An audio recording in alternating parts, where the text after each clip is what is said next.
여러분 안녕하십니까? 토요일 아침 여러분 힘차게 만나 뵙겠습니다.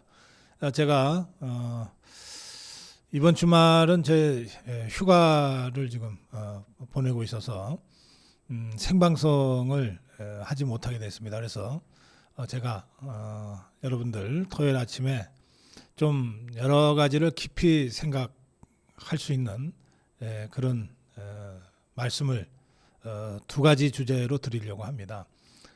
첫째는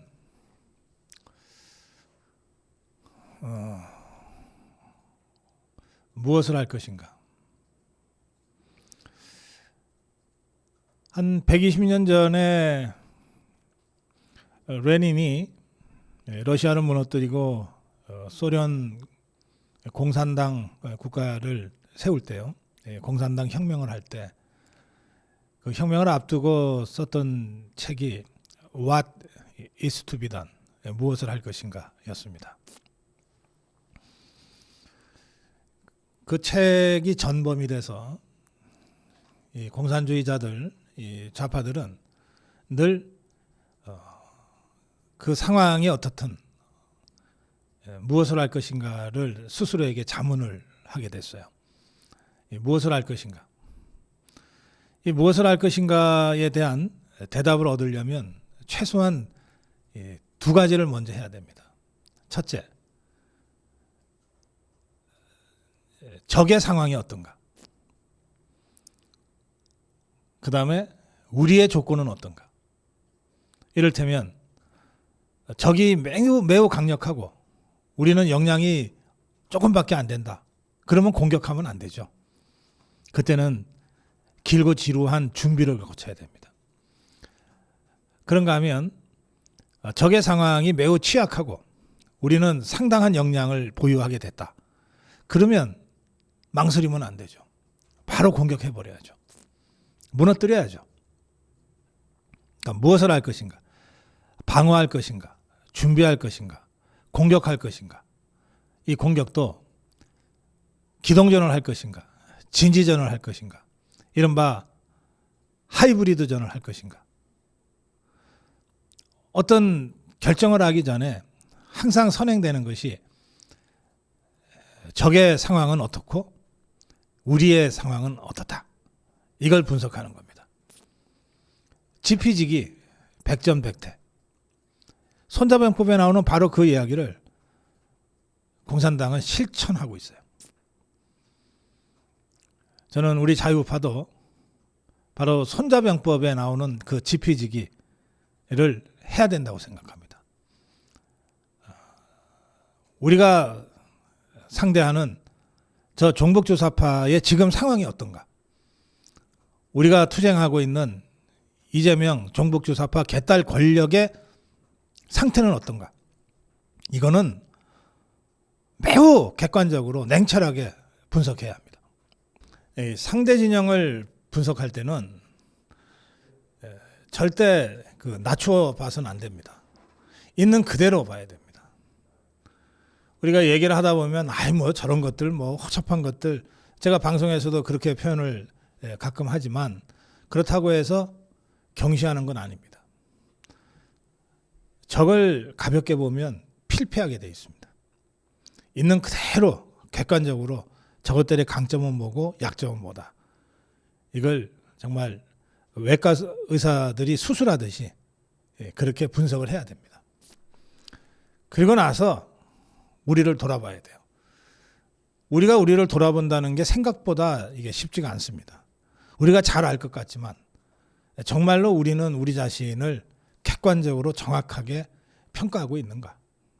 우리의 정치 역량은 어느 정도고 우리의 조직 역량은 어느 정도고 우리의 홍보 역량은 과연 어느 정도인가? 우리는 과연 하나로 잘 움직이고 있는가? 아니면 완전히 사분오열돼서 그야말로 각자도생하고 있는가? 이런 우리의 조건도 정말 냉정하게 살펴봐야 됩니다. 그래서 그 결과 지금이 공격할 때인지 지금이 방어할 때인지 지금이 진지전으로 갈 때인지 기동전으로 갈 때인지를 결정을 해야 돼요. 그 커다란 이 전략 방향이 결정이 돼야 비로소 그 전략 방침에 따라서 전술 지침들이 정해지는 겁니다. 자, 이러저러 함으로 우리가 지금 총공격으로 나서야 된다. 그러면 총공격을 어디서 언제 어떻게 할 것인지 누가 할 것인지가 그때 비로소 결정되는 거예요. 이런 전략이 없이 그냥 감정적으로 휘둘려서 공격이든 방어든 하게 되면 우리가 갖고 있는 역량을 제대로 사용하지도 못하고 분명히 적은 나름의 전략을 갖고 달려들 거기 때문에 그 상대의 전략에 말려들게 되는 겁니다. 그런 의미에서 레닌이 100년 전에 얘기했던 What is to be done? 무엇을 할 것인가? 이것은 우리 자유파 국민들이 지금 정말로 새롭게 출발하는 그 기분으로 원점에서 다시 검토해 봐야 되는 겁니다.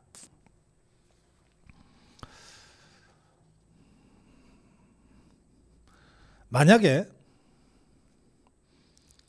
우리가 상대하는 저 종북주사파 개딸들이 이념에 충실하고 그리고 개인적인 이해관계보다는 이 이념과 자신들이 세운 원칙에 따라서 행동하고 그리고 그것도 중구난방으로 하는 게 아니라 철저하게 전략 지도부에 따른 전략과 전술에 입각해서 행동한다면 우리는 엄청나게 무서운 적과 싸워야 된다는 뜻입니다. 이념이 분명하게 정립되어 있고 그 이념 이외에 사적인 그 이해관계들은 다 배제되어 있고 그리고 그 힘을 전략과 전술에 입각해서 구사하는 적이라면 엄청나게 강한 적이 되는 겁니다. 아마도 레닌 시대의 소련 공산당 또는 모택동이가 대장정을 할 때의 그 중국 공산당 정도가 아마 여기에 해당될 겁니다. 그런데 정말 우리 자유파에게는 다행스럽게도 그것은 100년 전에 70년 전에나 잠깐 있었던 거고 실제로 이 공산당 좌파 세력은 그 이후에 말할 수도 없이 오염이 됐습니다. 공산주의가 혁명을 이끄는 이념이 아니라 공산당 간부들의 기득권을 수호하는 도구로 전락한 지가 벌써 오래됐어요. 수십 년 됐습니다. 그래서 지금 우리가 상대하는 적은 100년 전의 레닌도 아니고 70년 전의 모택동도 아닙니다.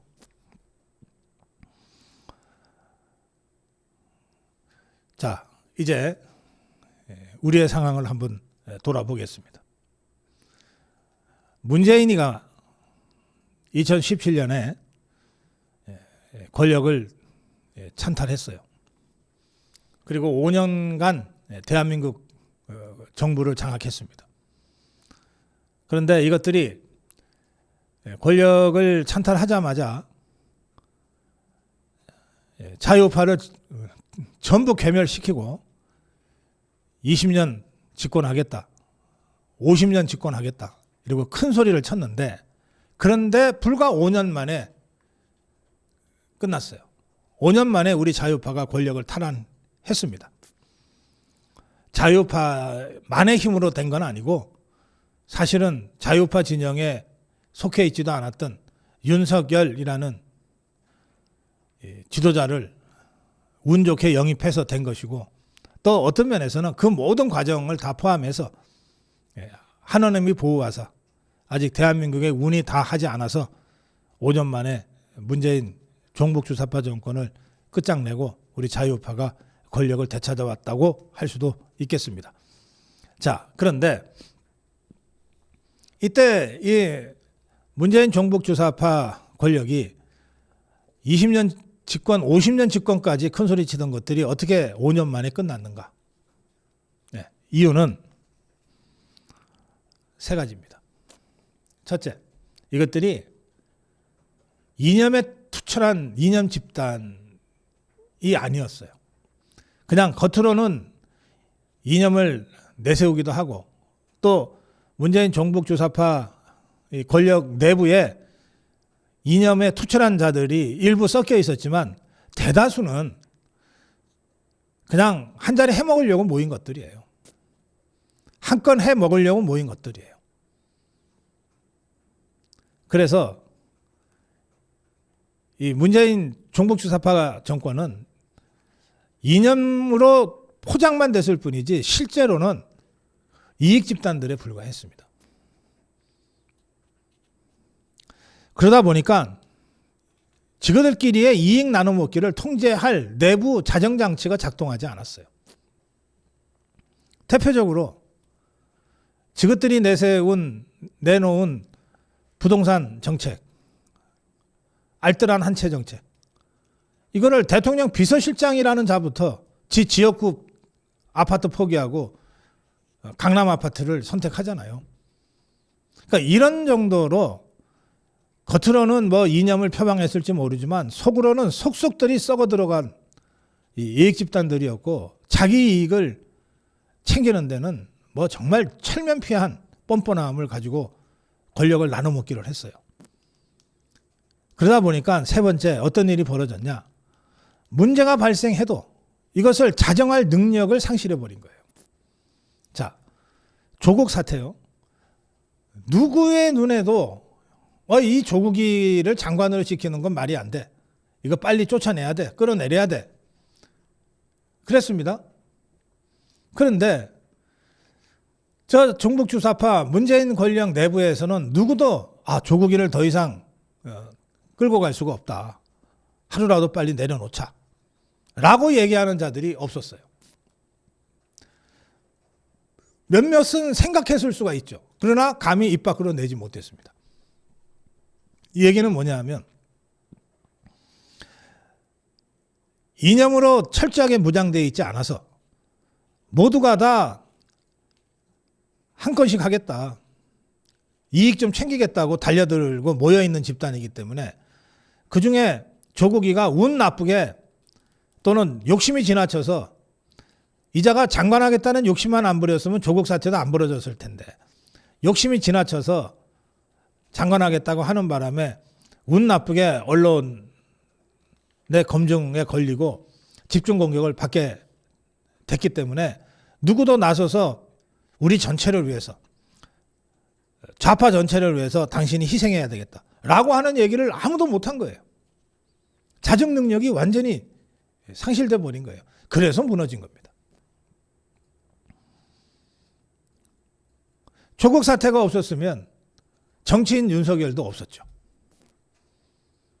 조국 사태가 생겼기 때문에 그 과정에서 탄압받고 핍박받는 윤석열 검찰총장이 나타나게 된 거고 그것이 윤석열 대통령으로 이어진 겁니다. 그러니까 거의 자멸했다고 볼 수 있는 거죠. 자, 문재인 종북주사파 권력은 그렇게 무너졌습니다. 그러면 지금 우리가 상대하지 않으면 안 될 이 이재명 종북주사파 개딸 권력은 어떠냐? 문재인 권력과 비교하면 금방 그 성격이 드러납니다. 문재인 권력보다 이재명 권력이 더 이념이 투철하냐? 그런 것 같습니까, 여러분? 아닙니다. 문재인이는 여러 사람이 문재인은 공산주의자야 라고 얘기할 정도로 나름 이념을 갖고 있었던 자입니다. 이재명이는 문재인에 비해서 거의 그런 수준의 이념 가치 지향이라는 게 없어요. 운동권에 족보도 없고 뭐 정과가 4개나 있다고는 하지만 그게 좌파 운동하다가 생긴 정과는 하나도 아닙니다. 또 개딸 권력 한번 보십시오. 지금 이재명 권력을 떠받치고 있는 자들은 70년대, 80년대, 90년대 이 좌파 운동 족보에 이름을 올린 자들은 거의 없어요. 왜냐? 이재명이가 일극 체제로 당을 틀어잡는 과정에서 전부 숙청을 해버렸거든. 김대중 때 같이 했던 노무현 때 같이 했던 이런 자들이 그 중에서도 제법 좌파 운동권에 이름을 올렸던 이런 자들이 전부 숙청을 당해버렸어요. 그러니까 이재명 종북주사파 개딸 권력은 문재인 종북주사파 권력에 비해서 이념 지향성이 훨씬 낮아요. 뭐 거의 이념이 없다 해도 과언이 아니야. 그러니까 이재명이 입에서 아무리 대선 때 표 때문이라고는 하지만 나야말로 중도 보수야 라는 얘기가 그냥 스스럼 없이 튀어나오는 거예요. 그리고 이재명이가 그런 소리 한 것에 대해서 이재명 똘마니들 사이에서 그거는 좀 아니다 라고 문제 제기한 자가 하나도 없는 거예요. 애초에 이념 집단이 아니니까. 자, 이념 집단이 아니니까 자체적으로 지켜야 될 최소한의 규율도 없는 겁니다. 그야말로 저 시장판에 아사리판 같은 이익 투기장이 돼 있어요. 먼저 보는 자가 임자야. 이재명이랑 조금만 가까우면 그 자가 능력이 있건 없건 좋은 자리 차지하는 거예요. 이재명이도 지가 어떻게 될까 모르니까 자기 주위에 핵심 요직에는 전부 지 사건 변호인들을 갖다 박아놓은 거예요. 이재명이가 자기부터 그러니까 그래도 이 이재명 종북주사파 개딸 권력에 뭐 좀 지분이 있다고 주장하는 사람들이 지 새끼 갖다 박는 거를 안 된다고 할 수가 있습니까? 그래서 전부 그야말로 어디 시장 뒷골목에 양아치들 모여서 다 뜯어먹듯이 그런 식으로 지금 모여 있는 거예요. 그러면 이 집단이 무슨 전략이 있겠습니까? 이념과 가치 지향이 없는데 오로지 뜯어먹을 이해관계로 모인 그야말로 승냥이 같은 무리들인데 이 무리들이 지금 지그들이 열심히 잘 먹고 있는데 권력을 열심히 먹고 있는데 권력이 던져주는 빵 부스러기를 뭐 여기저기서 주워 먹고 있는데 그런데 이 자들한테 5년 후가 어떻고 10년 후가 어떻고 이런 생각이 들어가겠습니까? 전략이 없어요. 어떤 전략도 없어요. 권력이 새로 들었으면 뭔가 최소한 5년 계획은 세우게 돼 있습니다. 5년 동안 우리는 1년 차는 뭐하고 2년 차는 뭐하고 3년 차는 뭐해서 마침내 일단 5년 후가 됐을 때는 어떻게 다음 정권을 창출한다. 그걸 하기 위해서 우리가 차기 후보들은 어떻게 관리한다. 뭐 이런 최소한의 계획이 있어요. 노무현이가 대통령 되기 직전에 정몽준이랑 단일화를 했다가 그걸 정몽준이 파기한 이유가 그겁니다. 노무현이는 대통령 되기 전부터 내가 대통령이 되면 내 다음에 5년 후에 대통령이 될 사람을 내가 이렇게 키우겠다. 구체적으로 사람까지 머릿속에 그리고 있었어요. 그게 정동영이 취미에 뭐 그런 것들이지만 사람들이 그림을 그리고 있었어요. 그러니까 정몽준이는 단일화를 해서 노무현이가 대통령이 되면 지는 그냥 정치 생리를 진짜 몰랐던 거죠. 정몽준이 자기는 노무현 정권의 2인자가 되고 5년 후에는 지가 대통령이 될 거라고 생각을 하고 단일화를 했는데 그래서 뭐 선거 유세에도 나갔는데 그런데 웬걸 노무현이 입에서 대통령이 되기도 전에 뭐 우리한테는 추미애도 있고 정동영도 있다 이래버리니까 야 이거 내가 완전히 번지수 잘못 잡았구나. 그래서 단일화 파기해버린 것 아닙니까? 그러니까 적어도 노무현이한테는 대통령 되기 전부터 대통령이 됐을 때 그 5년 후 어떻게 해야 되겠다. 정교한 프로그램은 아니지만 제대로 된 전략은 아니지만 뭔가 막연하게나마 그런 그림을 갖고 있었던 거예요. 또 문재인이가 정권 탈취한 다음에 그 당시에 전략가가 이해찬이잖아요. 이해찬이는 노무현이보다 문재인이보다 훨씬 더 이런 좌파의 전략 전술에 능했던 자이기 때문에 이자의 머릿속에서는 20년 후, 50년 후 얘기가 자연스럽게 그냥 나오는 거예요. 그런데 이해찬이가 노무현 때의 이해찬이지 문재인 때 무슨 쪽을 썼습니까? 그러니까 이해찬이가 제거되고 나서 뭐 문재인 때 무슨 전략이라고 하는 게 뭐가 있었습니까? 만약에 전략이 있었으면 조국 사태가 그렇게 크게 번지도록 놔두지 않았을 거예요. 자, 그러면 지금 이재명 종북주사파 개딸 정권에 무슨 전략이 있어요? 5년 후 전략은커녕 당장 한 달 후 전략도 없는 것 아닙니까? 미국 대통령 언제 만난다는 전략이 있어요? 아무것도 없잖아요. 그야말로 전략 부재입니다. 그래서 이재명이만 생각하면, 또 저것들이 요즘 설치는 꼴을 생각하면 뭐 엄청 무섭고 막 광풍이 불 것 같지만, 실제로는 문재인 정권에 비해서도 취약하기 짝이 없는 권력이에요. 어떠한 이념 가치 지향도 없고 오로지 이해관계로 뜯어먹기 위해서 승냥이처럼 모여있는 것들이고, 따라서 어떠한 전략 전술도 없어요. 그냥 되는 대로 하는 거야. 내키는 대로 하는 거야. 그때그때 맞춰서. 그러니까 한 달도 안 돼서 4대 참사가 빚어진 거예요. 생각을 해보세요. 외교 참사, 인사 참사, 비탄감, 그리고 부동산 폭탄. 이게 하나하나 뜯어보더라도 정말로 심각하잖아요. 정권이 흔들거릴 정도의 심각한 참사 아닙니까? 그런데 저 종북주사파들 가만히 보세요. 이재명이 주위에 있는 것들이나 집권당이라고 하는 더불어민주당 또는 개딸 커뮤니티에 이 4대 참사에 대해서 이걸 참사라고 인식하는 자들이 있습니까? 이거 그냥 놔두면 정권이 위태로워지니까 어떻게든 빨리 수습해야 된다. 이런 식으로 고민하는 자들이 있습니까? 전혀 없어요. 이 상황에서 김어준이가 그야말로 사이비 교주처럼 단을 쌓아갖고서 맨 꼭대기에서 거대한 의자를 놓고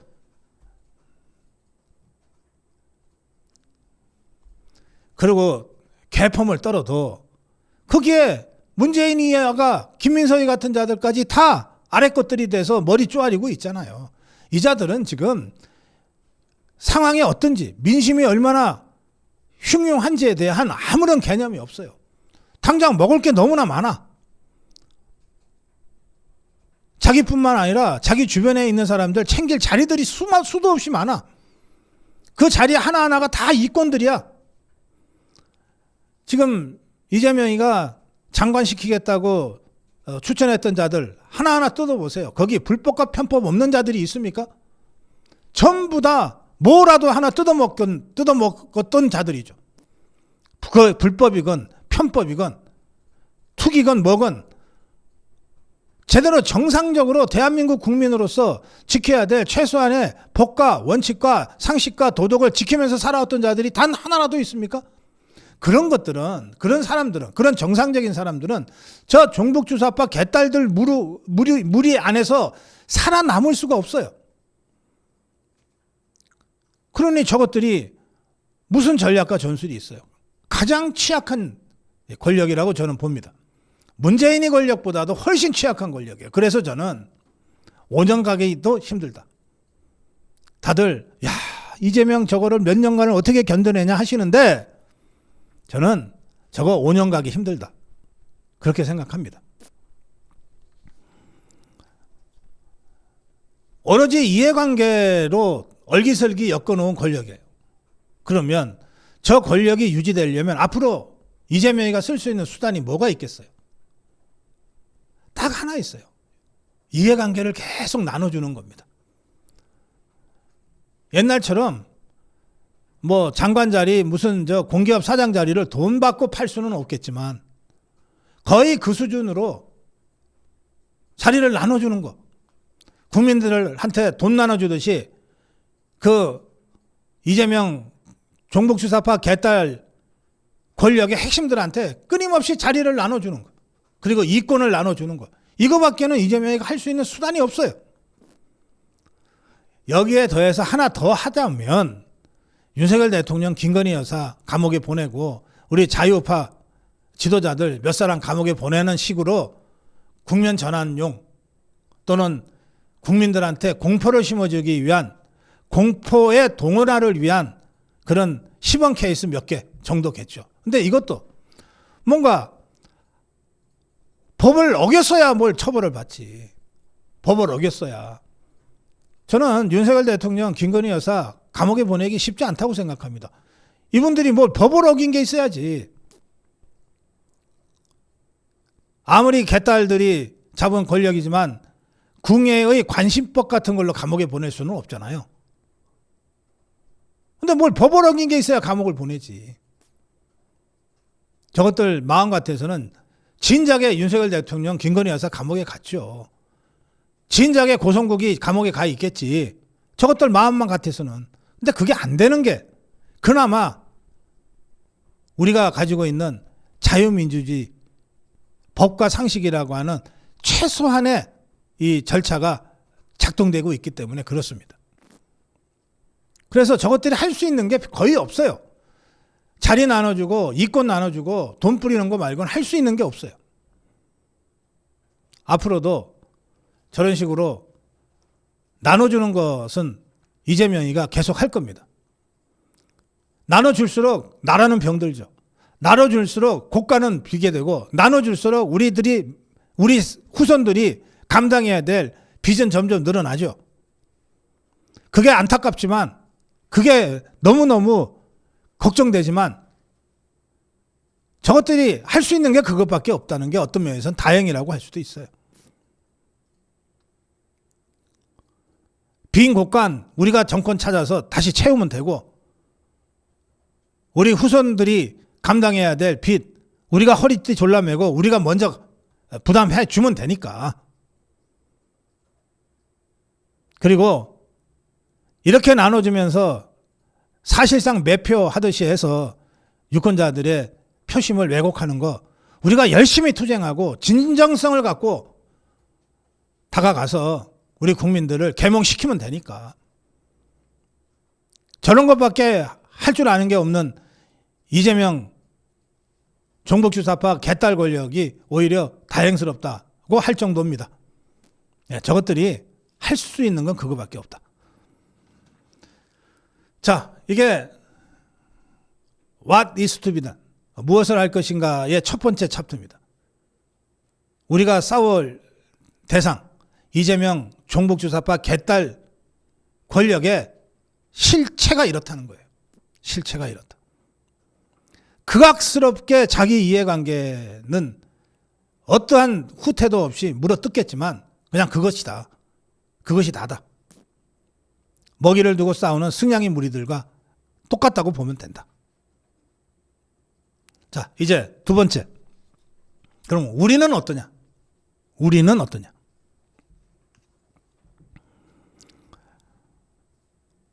우리 자유파는 대한민국을 건국한 세력입니다. 그리고 근대화 혁명을 이루어낸 세력이고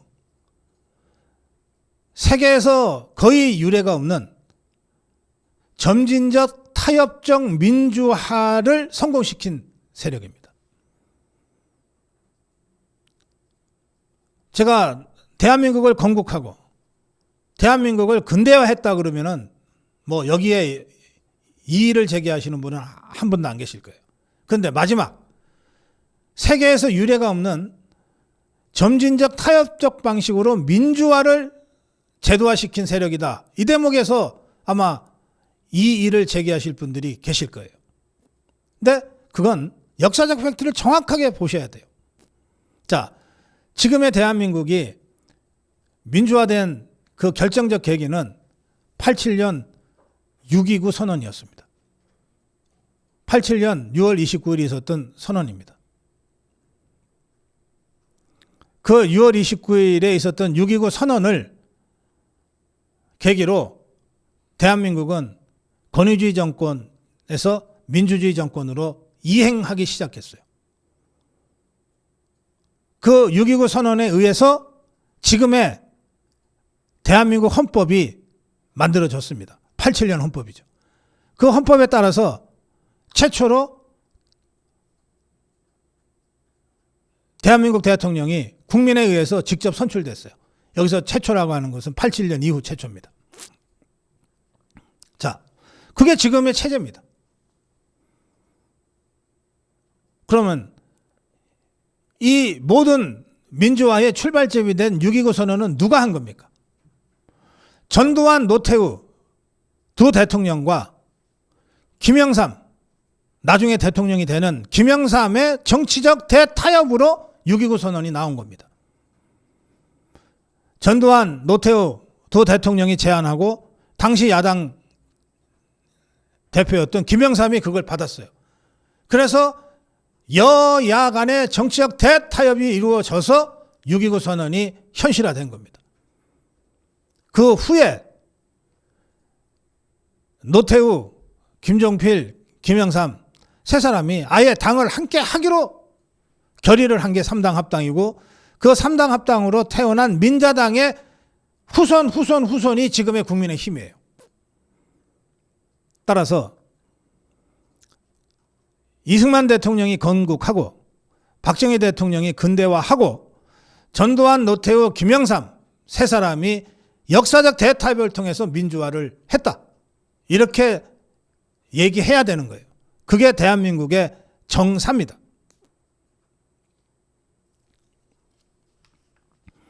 그런 자유우파예요. 그런 자유우파가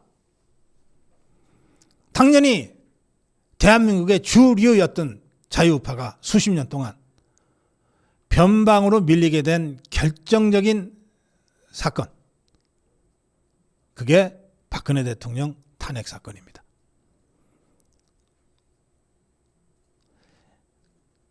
이회창이 97년에 김대중한테 지고 2002년에 노무현한테 졌다고 해서 바로 우리 자유우파가 붕괴되지 않았어요. 그 후에 이명박 정권, 박근혜 정권을 연달아 세웠잖아요. 그런데 우리 자유우파가 완전히 붕괴하게 된 결정적 계기는 박근혜 대통령 탄핵 때부터입니다. 박근혜 대통령이 자유우파 진영 내의 배신자들에 의해서 탄핵당하고 난 다음에 그때부터 자유우파는 지금껏 이 배신의 트라우마를 넘어서지 못했어요. 배신자들이 아직도 얼굴 들고 뻔뻔하게 돌아다닙니다. 김무성이가, 유승민이가 여전히 무슨 자유우파의 무슨 원로인 것처럼 이렇게 행세하고 있는 상황이 지금도 계속되고 있어요. 우리가 8년 전에 박근혜 대통령을 탄핵당한 후에 이 배신자들을 제때 척결하지 못했기 때문에 그 후로 우리 자유우파는 제대로 된 대한민국 주류로서의 역할을 못했어요. 자부심도 다 깨지고 자존감도 다 없어져 버리고 실제로 자유우파가 사분오열 되어버렸기 때문에 힘을 쓸 수가 없었어요. 그것이 2017년 홍준표의 24% 득표입니다. 그 절체절명의 상황에서 정말 하늘이 도우사 윤석열이라는 지도자가 우리들한테 찾아왔어요. 언제 우리가 윤석열이라는 정치인을 만들었습니까? 그냥 찾아온 거예요. 문재인이 조국 세력에 탄압받던 윤석열 검찰총장이 정치판으로 뛰어들어서 국민의힘을 찾아온 거예요. 그 바람에 우리가 대선에서 이겼어요. 그러니까 2022년 대선의 승리는 윤석열의 승리였지 국민의힘의 승리가 아니고 자유우파의 승리라고 할 수도 없어요.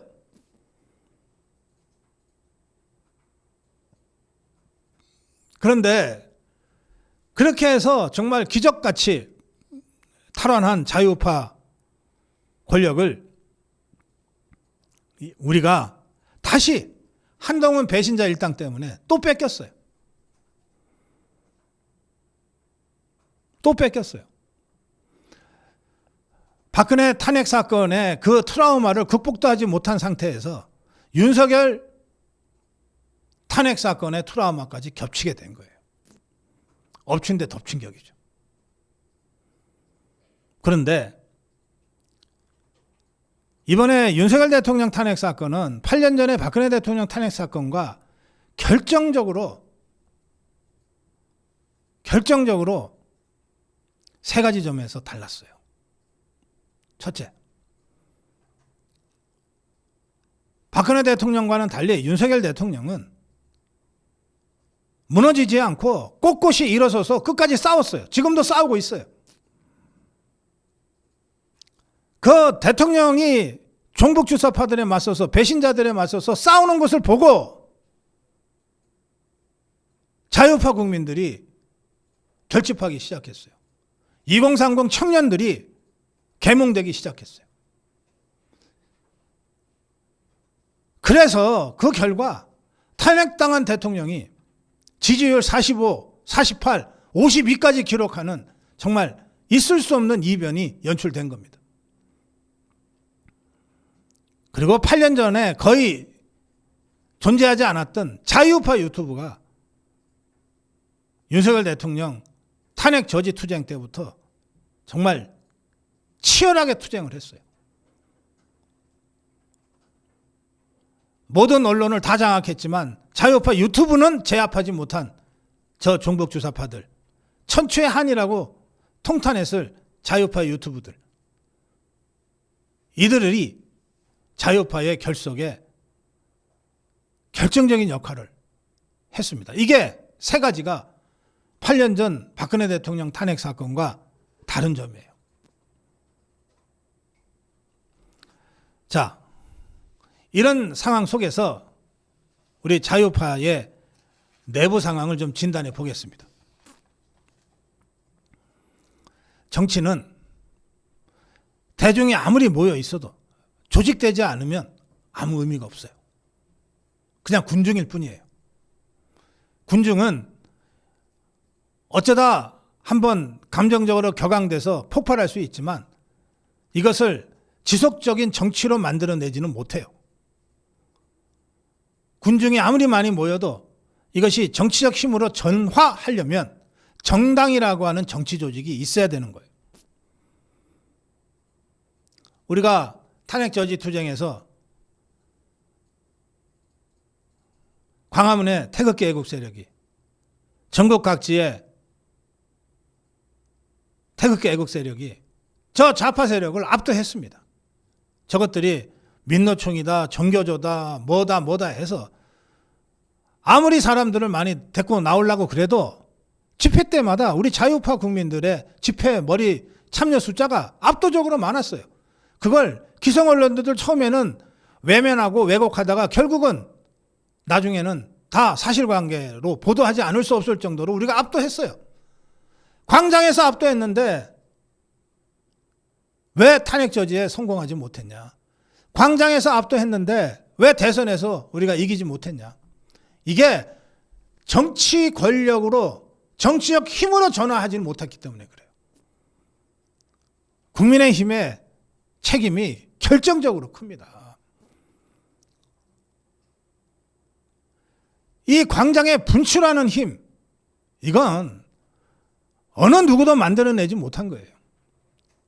적어도 이번 탄핵 저지 투쟁과 대선 과정에서 이 광장에 분출하는 힘을 만들어낸 사람은 윤석열 대통령입니다.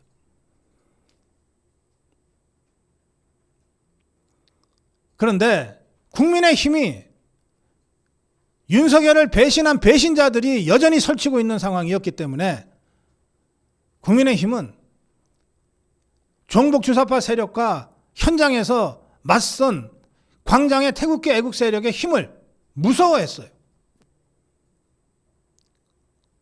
무서워했고 멀리했어요. 자신의 자산으로 생각을 전혀 하지 못했어요. 그래서 극우 세력이다, 가까이 오면 안 돼, 이렇게 밀쳐낸 거예요. 자유파 유튜브들도 똑같이 밀쳐낸 거예요. 국민의힘이.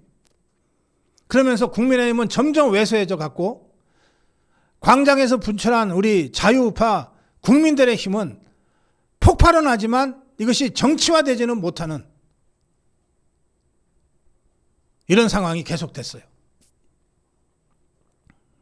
그 상황은 지금 더 나빠졌습니다. 국민의힘은 이제 대놓고 비대위원장이라는 자, 송원석이라는 자가 김영태에 이어서 송원석이라는 자까지 1, 2, 3 비상계엄이 불법이라고 딱 규정합니다. 만약에 1, 2, 3 비상계엄이 불법이라면 탄핵 저지 투쟁에 나섰던 태극기 애국 세력 전체, 그리고 탄핵 이후에도 윤석열 대통령을 지지했던 대한민국 국민의 52%가 다 불법을 옹호한 사람이 되는 거예요.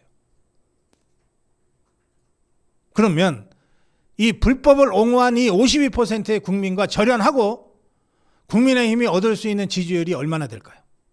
얼마나 될까요? 5%나 될까요? 저는 그것도 안 될 거라고 생각합니다.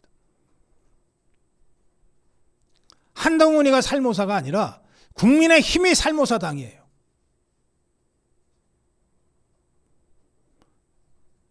지금의 국민의힘을 있게 만들고 지금의 107명의 국민의힘 국회의원들을 있게 만든 자유우파 국민들을 부정하고 있잖아요.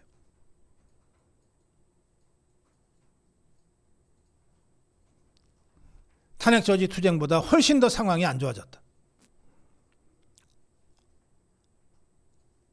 또 우리 광장에서 모인 태극기 애국 세력들의 상황도 안 좋아졌습니다. 우선 많이 지쳤어요.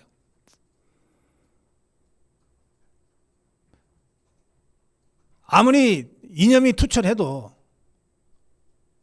싸우는데 일주일 싸워, 한 달 싸워, 석 달 싸워, 1년만 싸우자는 혹시 가능할지 몰라도 7년 내내, 8년 내내 싸워야 돼. 이거 쉽지 않습니다.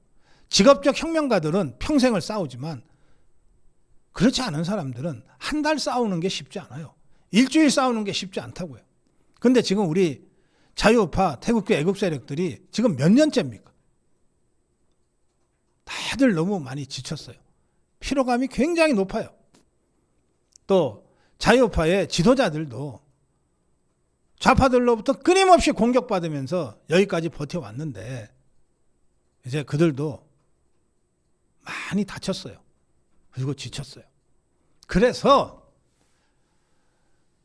매주말 있던 광화문 집회를 지금 우리가 볼 수가 없는 겁니다. 전국에 들불처럼 번지던 세이브코리아 집회를 우리가 볼 수 없는 거예요. 그런 중에도 서초동에서, 여의도에서, 명동에서 불굴의 의지로 투쟁하고 있는 우리 자유파 동지들이 있습니다. 자유파 청년들이 있어요. 정말로 소중한 존재들이에요. 정말로 소중한 존재들이지만 그러나 그들은 자유파 국민 중에서도 소수예요. 다수는 너무 지쳤어요. 그리고 실망감과 절망감과 상대적 박탈감에 2중 3중으로 짓눌려 있어요. 그래서 대중투쟁을 하기가 쉽지 않습니다. 김민석이의 수많은 의혹이 조국이만 못해서 조국투쟁과 같은 대규모 집회와 투쟁을 우리가 안 하는 게 아니에요. 김민석이가 조국이보다 나을 게 뭐 있어요. 그런데 당시 조국이에 대해서는 광화문 투쟁이 전개가 됐잖아요. 그래서 지금 그게 안 되는 거예요. 이게 그냥 객관적인 우리 내부의 정세라고요. 이런 상황에서 끊임없이 투쟁하면 이긴다, 투쟁하면 이긴다. 집회 나와라. 이런 방식으로는 너무나 소모적이어서 승산이 없습니다. 상징적으로 투쟁이 계속되고 있다는 것을 보여주기 위한 상징적인 투쟁은 필요해요. 그거 안종권 대표가, 김상진 대표가 자유대학이 정말 헌신적으로 잘 하고 있다고 생각해요. 그러나 지금의 집회로 이재명 종북주사파 개딸 권력을 무너뜨릴 수 있다. 지금의 집회로 대법원을 무너뜨릴 수 있다. 이건 아니죠. 그거는 안종건이나 김상진도 자유대학 젊은 청년들도 그런 구체적인 목표를 갖고서 움직이는 건 아닙니다. 그래도 우리가 아직 죽지 않았다. 계속 투쟁하고 있다는 것을 알리기 위한 상징적 투쟁으로서는 매우 중요한 투쟁이다. 그래서 저희가 가급적이면 현장에 나가서 취재하는 거예요. 하지만 이 투쟁을 자유파 국민 모두에게 다 함께 하자. 왜 안 나오냐? 라고 얘기할 수는 없어요. 정강원 목사한테 왜 집회 안 하냐? 손현보 목사한테 왜 집회 안 하냐? 라고 얘기할 수 없다는 거예요. 우리의 객관적 정세를 냉정하게 봐야 된다. 또 우리 자유파 유튜브들의 사정도 다르지 않습니다. 저희 고성국 TV는 굉장히 여러분들의 특별한 지원과 애정을 받고 있어서 예외적이라고 할 수 있지만 대다수 자유파 유튜브들 다 지금 어려움에 있습니다. 구독이 줄고 조회수가 줄고 슈퍼챗이 줄고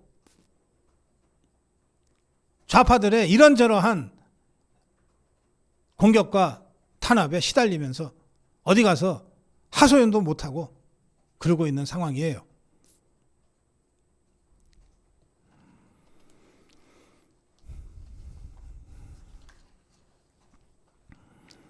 이런 상황에서 국민의힘에 대한 마지막 기대도 이제 다 내려놓게 됐습니다. 123 비상계엄. 국민이 계엄됐다. 나도 계몽됐다. 국민이 계몽됐다. 나도 계몽됐다고 하는 123 비상계엄을 불법으로 딱 규정하면서 기자회견 첫머리에 강조하는 그런 자가 당의 비상대권을 갖고 있는 당이에요. 그 국민의힘에 우리가 뭘 기대할 수 있겠습니까? 이제 마지막 남은 기대도 내려놓을 수밖에 없다. 2달 후에 있을 전당대회에서 누가 대표가 되고 누가 최고위원이 되는지를 마지막까지 지켜는 봐야 되겠지만 저는 이미 기대를 접은 상태입니다.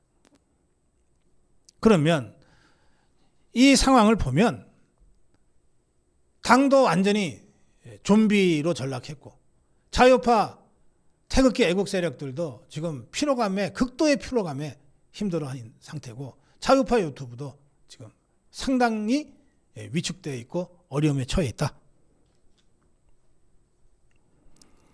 그리고 국민의힘에 대한 이 불신은 극에 달했다. 이재명 개딸 권력은 오로지 자기네 이익 챙기는데 혈안이고 국민의힘은 완전히 좀비 정권, 좀비 정당으로 전락해서 무능하기 짝이 없다.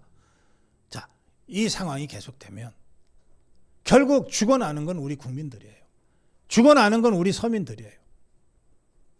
이 서민들의 분노가 정치권으로 수렴이 되면 마치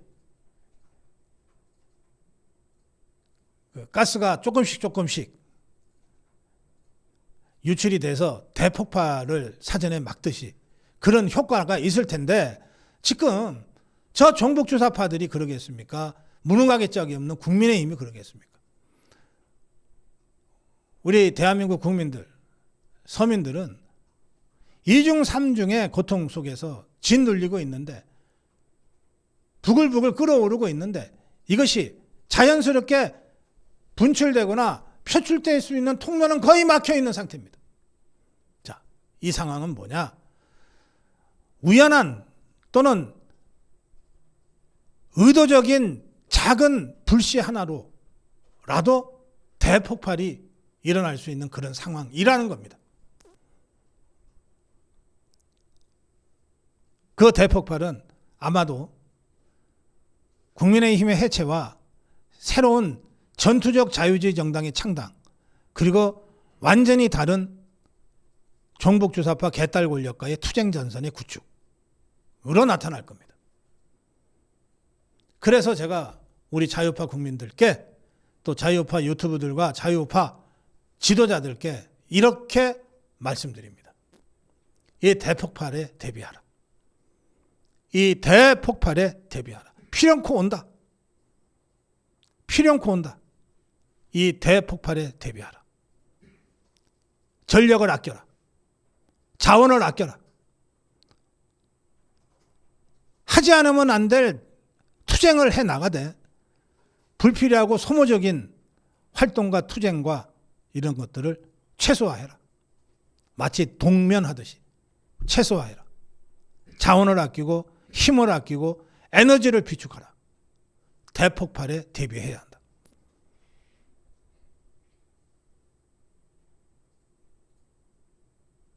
저는 그야말로 폭풍 전야, 태풍 전야, 대혁명의 전야가 지금의 대한민국이라고 생각합니다. 그 대폭발은 가진 자들 손에서 이루어지지 않습니다. 세상의 어느 혁명이 가진 자들에 의해서, 권력을 가진 자들에 의해서 이루어졌습니까? 잃을 거 하나도 없는 빼앗긴 자들에 의해서 이루어지는 것이 혁명입니다. 여러분이나 저나 잃을 거 하나도 없이 빼앗긴 사람들 아닙니까? 우리 자유우파에 의해서 정치 대혁명이 일어날 것이다. 지금이 그 전야다. 그러니 바로 그때가 왔을 때 제대로 해내기 위해서라도 지금은 전력을 아껴라.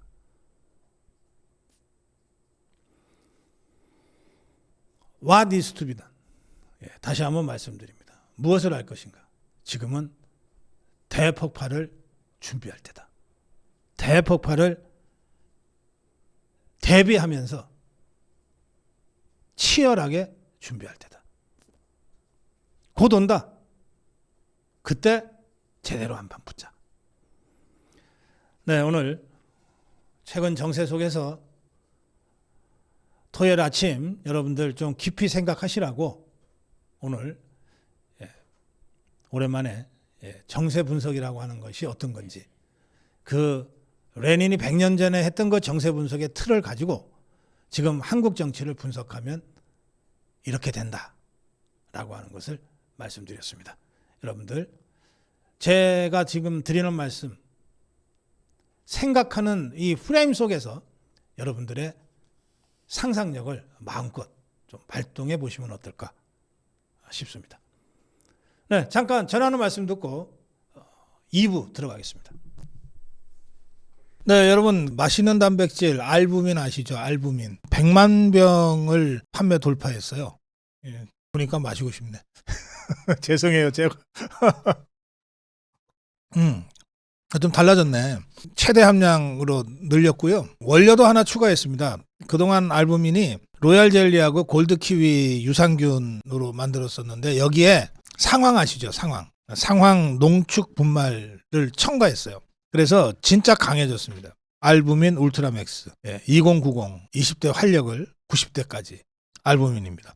로얄 젤리와 골드 키위에 더해서 상황 농축 분말까지 이렇게 하고 용량도 늘렸습니다. 알부민 2090 이렇게 업그레이드 되고 아주 파워풀해진 알부민이니까 이번에는 꼭 한번 직접 경험하시면 좋겠습니다. 여러분, 기억의 베개 기억하시죠? 이게 효도 선물이다. 제가 그렇게도 알려드렸는데 업그레이드가 된 기억의 베개를 다시 가지고 저희들한테 왔습니다. 마사지가 되는 베개입니다. 이게 이제 안에 그 목 마사지 기능이 있고요. 이쪽으로 이제 전원을 연결하게 되어 있습니다. 한번 누르면 20분간 목 마사지를 해줍니다. 이 목 주위가 따뜻하게 뭉치면은 굉장히 건강에 안 좋다 그러면서 이 목 주위를 계속 풀어주시는데, 이 베개를 하고 이제 편안하게 똑바로 누우시는 거예요. 그러면 한 20분 정도 이 목 주위 목 마사지를 집중적으로 하고 그리고 1분 있다가 자동으로 꺼집니다. 그러니까 밤새도록 이게 마사지 하면 어떡하나 그럴 시 걱정하실 거 없어요. 그냥 한 번 누르시면 20분 플러스 1분, 그 21분이면 이미 여러분들은 주무시고 계실 거예요. 경추 마사지 기능이 있기 때문에 머리 쪽으로도 좋고 허리 아래로도 다 좋은 효과를 냅니다. 다들 앉아서 활동하시다 보면 거북목 되잖아요. 이런 거 치료하거나 예방할 때 도움을 주는 업그레이드된 기억의 베개, 이 강준 아미고님이 여러분께 시중 어디 가게보다도 더 싸게 우리 아미고 동지들께 보급해 드립니다. 꼭 한번 경험하시기 바랍니다. 시청자 여러분, 오늘 제가 새 상품 하나를 소개해 드리려고 합니다. 마가목 진액인데요. 마가목 울릉도 특산품인데요. 예로부터 이제 울릉도 주민들은 이걸로 이제 술을 담궈 드시기도 하고 차로 마시기도 합니다. 중풍, 어혈을 치료하는데 아주 특효가 있다는 게 동의보감의 설명이에요. 중풍, 어혈, 그러니까 피를 풀어주는 거죠. 비타민 C도 많고 카로핀, 폴라보노이드 이런 성분이 함유되어 있어서 기침, 가래, 삭히고 기관지 치료에도 효과가 있다고 알려져 있는 약용식물입니다. 제가 조금 전에 한 잔 마셨는데요. 아주 진하더라고요. 이 마가목 열매를 끓여서 추출한 액체입니다. 그래서 한 포나 두 포 정도를 그대로 드셔도 좋고 따뜻한 물에 타서 차로 드셔도 좋습니다. 특별 할인 행사도 합니다. 2+2 하고 있습니다. 건강식품입니다. 마가목 진액 제가 소개해드렸습니다. 네, 시청자 여러분, 저희가 다음 주부터 생방송이 끝나고 나서 한 평균 15분 정도의 영상을 여러분께 붙여서 보내드리려고 하는데요. 저희들이 다 녹화를 해놨습니다. 중국 특집입니다. 중국에 관해서 모두 14번에 걸친 특강을 준비했어요. 우리나라의 그 중국 전문가들, 특히 자유파의 관점에서 중국을 어떻게 볼 것인가 라고 하는 특강을 14번에 걸쳐서 저희들이 준비를 했습니다. 왜 우리 고성국 TV가 이 시점에 그런 중국 특집을 하게 됐는가를 오늘 이 기회를 빌어서 여러분께 좀 설명을 드리려고 합니다. 중국 어떤 생각이 드세요? 우리 국민의 뭐 70% 가까이가 중국 싫다 이렇게 답변들을 했다는 여론조사도 발표된 바가 있습니다. 중국 싫죠. 그런데 저게 간단한 나라는 또 아니죠. 그래서 저희가 이 중국 특집을 준비하면서 제일 신경 썼던 것은 중국을 객관적으로 보자. 겁먹을 것도 없고 또 우리가 오만해질 것도 없다. 오만하면 지고 겁먹어도 진다. 겁먹지 말고 위축되지 말고 또 건방도 떨지 말고 정확하게 객관적으로 냉철하게 분석하자. 그리고 대책을 세워 나가자. 그런 문제의식을 가지고 저희들이 중국 특집 14번의 특강을 녹화해서 여러분께 보내드리겠다는 말씀을 먼저 드립니다. 자, 저는 중국을 어떻게 생각하는지 지금부터 제가 생각하는 중국에 대해서 쭉 말씀을 드리겠습니다. 중국 그러지만 실제로는 중공이라고 불러야 정확합니다. 중화인민공화국. 예. 중국 공산당이 일당 독재하는 그런 나라입니다. 중국 공산당이 일당 독재, 당 독재를 제대로 하고 있는 거의 유일한 나라가 중공입니다. 북한도 있지 않냐? 북한은 조선노동당의 당 일당 독재라기보다는 김일성, 김정일, 김정은 3대 세습체제에 의한 수령 독재입니다. 당의 독재가 아니라 수령 독재입니다. 당보다도 이 김정은이가 우선되는 그런 독재입니다. 그래서 공산주의 국가는 공산당 독재 국가거든요. 그런데 이게 북한은 공산당보다도 김일성 집안이 먼저니까 이거는 제대로 된 공산주의 국가도 아니다. 변종이다. 이제 이런 평가를 이제 좌파 진영 내에서 하고 있죠. 서구의 좌파 진영 내에서. 그리고 이 대한민국의 종북주사파는 공산주의도 아닌 변종 공산주의, 김일성 왕조 세습 권력을 추종하는 자들이 바로 종북주사파들입니다.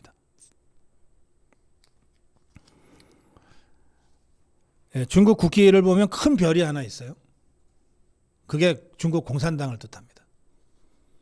그 다음에 작은 별들이 있습니다. 작은 별들이 하나는 노동자, 하나는 농민, 하나는 소자산계급, 뿌띠부르주아. 그리고 또 하나는 민족자산계급을 얘기하는데 다른 나라 공산당 역사에는 이 민족자산계급이라는 게 없어요. 중국에만 있는 겁니다. 그건 뭐냐? 국공합작의 그 흔적들이죠. 일본이 중국을 침략했을 때 당시에 소수파였던 중국 공산당이 장점인 장개석 장개석의 국민당 군대에 몰려서 완전히 죽기 직전까지 몰렸는데 그 위기를 타개하기 위해서 모택동이가 장개석이한테 당장 일본이 급하게 지금 쳐들어왔는데 우리가 손을 모아서 일본부터 몰아내야 되지 않냐. 이러면서 국민당과 공산당, 국공합작이라고 하는 게 두 차례에 걸쳐서 성사됐고, 그러니까 이 장개석이 좀 순진해서 그랬는지 중국의 통일전선 전술을 제대로 이해하지 못해서 말대로 공산당에 대한 공격을 중지하고 일본 제국주의와 열심히 투쟁을 하는 그 사이에 중국 공산당은 한숨 돌리고 죽을 고비를 넘기고 열심히 자기 이 전력을 증강해서 마침내 장개석의 국민당을 몰아내버리죠. 대만으로, 타이페이로. 그렇게 해서 지금의 중공과 타이완 분단이 이루어진 겁니다. 그때 이 중국 공산당이 적극적으로 활용했던 게 바로 이 민족 자산 계급이에요. 그러니까 민족자가 들어가는 건 뭐냐면 일본 제국주의와 공동으로 투쟁하자 그럴 때 열심히 나섰던 세력이거든요. 그래서 중국 국기의 큰 별은 중국 공산당, 작은 별은 노동자, 농민, 자산 계급, 민족 자산 계급을 나타냅니다. 별이 4개가 있는 거죠. 큰 별 하나를 두고. 그러니까 그만큼 이 중국 공산당은 국기에서부터 이 계급성을 확실하게 보여주고 있고, 특히 그 중에서도 가장 큰 왕별이 중국 공산당이다. 중국 공산당의 일당 독재 체제다라고 하는 것을 국기에서 딱 선언하고 있는 겁니다. 중국이 사실은 모택동 이전까지는 굶어 죽는 사람들이 매년 수천만 명이 생길 정도로 먹고 살기 어려운 나라였습니다. 그런데 공산당의 선전이지만 어쨌든 중국 공산당이 권력을 탈취한 후에는 중국 대륙에서 굶어 죽는 사람은 없다. 뭐 이런 얘기들을 했어요. 60년대, 70년대. 우리도 그때 이 보릿고개를 이제 간신히 넘어섰죠. 그 후에 모택동의 홍위병 내란으로 거의 다시 파괴됐던 중국이 등소평 등장 이후에 실용 노선으로 바꾸면서 발전 속도를 높입니다. 매년 8%에서 11%, 12% 성장을 지속적으로 합니다. 그러니까 그 정도 2,000달러, 국민소득 1,000달러, 2,000달러에서 공산당이 강력하게 국가를 앞세워서 동원을 해내면 그 정도 성장 속도를 올릴 수 있어요. 중위 국가가 될 때까지는. 그런데 이 경제라는 게 참 사람 마음하고 달라요. 어느 정도 수준으로 소득이 올라가면 그때부터는 성장을 매년 8%에서 11%, 12%를 할 수가 없어요. 결국은 경향적으로 성장률이 떨어지게 되어 있습니다. 지금 중국의 성장률이 뭐 7%, 6%대를 기록하는 것은 어떤 면에서는 공산당도 거스를 수 없는 시장의 경향적 법칙이 관철되고 있는 겁니다. 그럼에도 불구하고 이 20-30년간의 정말 급속한 경제 성장의 결과 중국은 여러 가지 지표에서 세계 2위의 경제대국이 됐어요. 미국 다음으로 큰 강력한 경제대국이 된 겁니다. 특히 제조업은 세계의 공장이라고 부를 정도로 세계 시장에서 차지하는 비중이 커졌어요. 그러면서 뭐 우리가 50년대, 60년대, 70년대 겪었던 그 시골에서 도시로 인구가 몰리는 현상이 있잖아요. 그거가 중국 전역에서 벌어졌습니다. 공장을 시골에다 세울 수는 없잖아요. 대개 도시 중심으로 공장이 들어서고 거기에서 일자리가 만들어지니까 중국의 13억 인구들 중에 절대 다수가 다 농촌 지역에 살고 있었는데 이 사람들이 그야말로 무작정 상경해서 베이징으로 상하이로 몰려들기 시작했습니다. 그러면서 베이징, 상하이 또는 뭐 칭다오, 그다음에 중경, 뭐 이런 도시들이 1,000만을 넘어서 2천만, 3천만 가까운 인구를 보유하는 그런 메가시티들이 됐습니다. 그런데 중국이 땅덩어리는 세계에서 4위밖에 안 돼요. 중국 땅도 뭐 엄청 크긴 하지만 미국, 소련, 러시아죠. 네, 이어서 세계 4위에 불과합니다. 인구는 압도적인 1위였다가 인도한테 추월당해서 지금은 인구가 2위, 세계 2위를 기록하고 있습니다. 2025년 기준으로 14억으로 지금 중국 국가통계국이 발표한 게 있습니다. 14억 1,600만 명. 이 중국은 중국 공산당 일당 독재하는 국가입니다. 그러니까 이게 이제 우리는 참 이해하기 어려운 건데 국가 정부가 있잖아요. 정부기관이 있고 당기구가 있잖아요. 당이 정부보다 앞서요. 당이 군대보다 앞서요. 그래서 공산당이 정부보다 위에 있고 모든 국가기관을 공산당이 지도하는데 그게 헌법에 딱 명시되어 있는 거예요. 그러니까 중국 그러면 그 최대 언론이 인민일보. 인민일보가 정부기관지가 아닙니다. 당기관지예요. 중국 공산당 기관지입니다. 중국의 군대를 인민해방군이라 그러는데 인민해방군은 정부의 군대가 아닙니다. 당의 군대예요. 인민해방군은 중국 공산당이 소속되어 있는 군대입니다.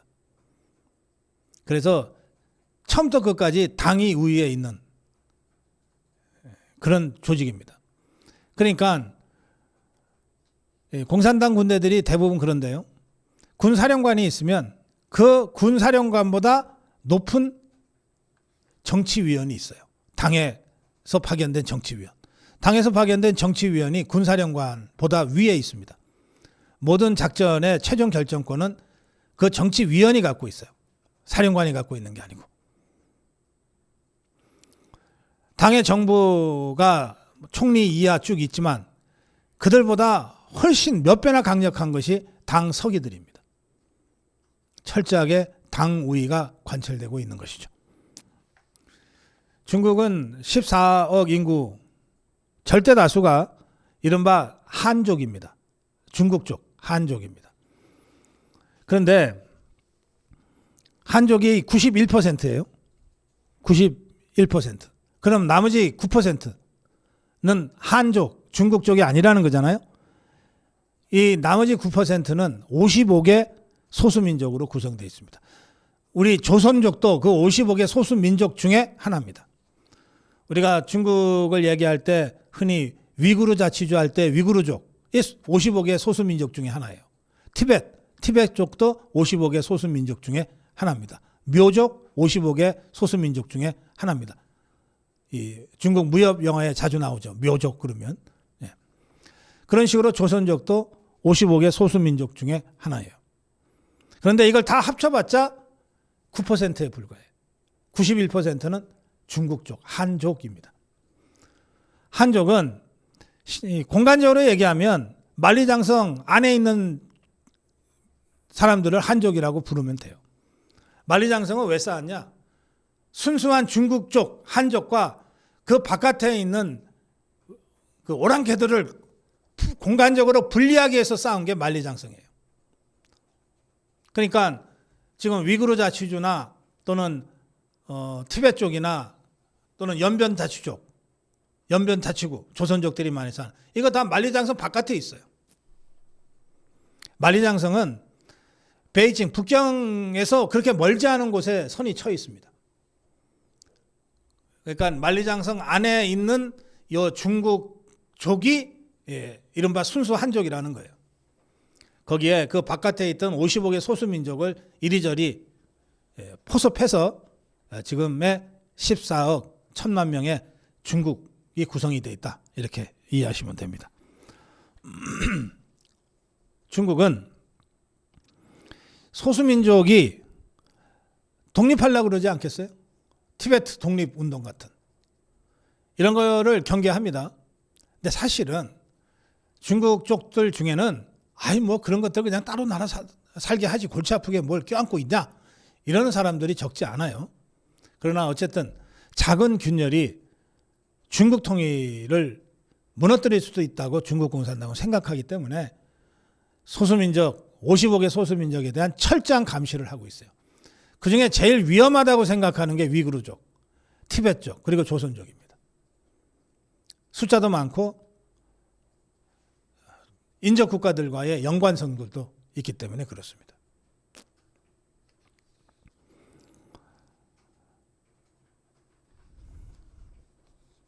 그래서 이 소수민족 지역에 대한 한족 이주 정책을 중국 공산당이 지속적으로 써왔어요. 그러니까 명칭은 조선족 자치주예요. 연변 조선족 자치주. 근데 실제로 그러면 거기에 조선족이 얼마나 사냐? 한 20-30%밖에 안 살아요. 한편으로는 조선족 중에서도 좀 머리가 좋거나 재주가 있는 사람들은 북경으로 상해로 계속 유입을 시켰고, 그리고 대신에 한족 중에 살기 어려운 사람들은 조선족 연변 자치주 쪽으로 계속 이주를 시켰어요.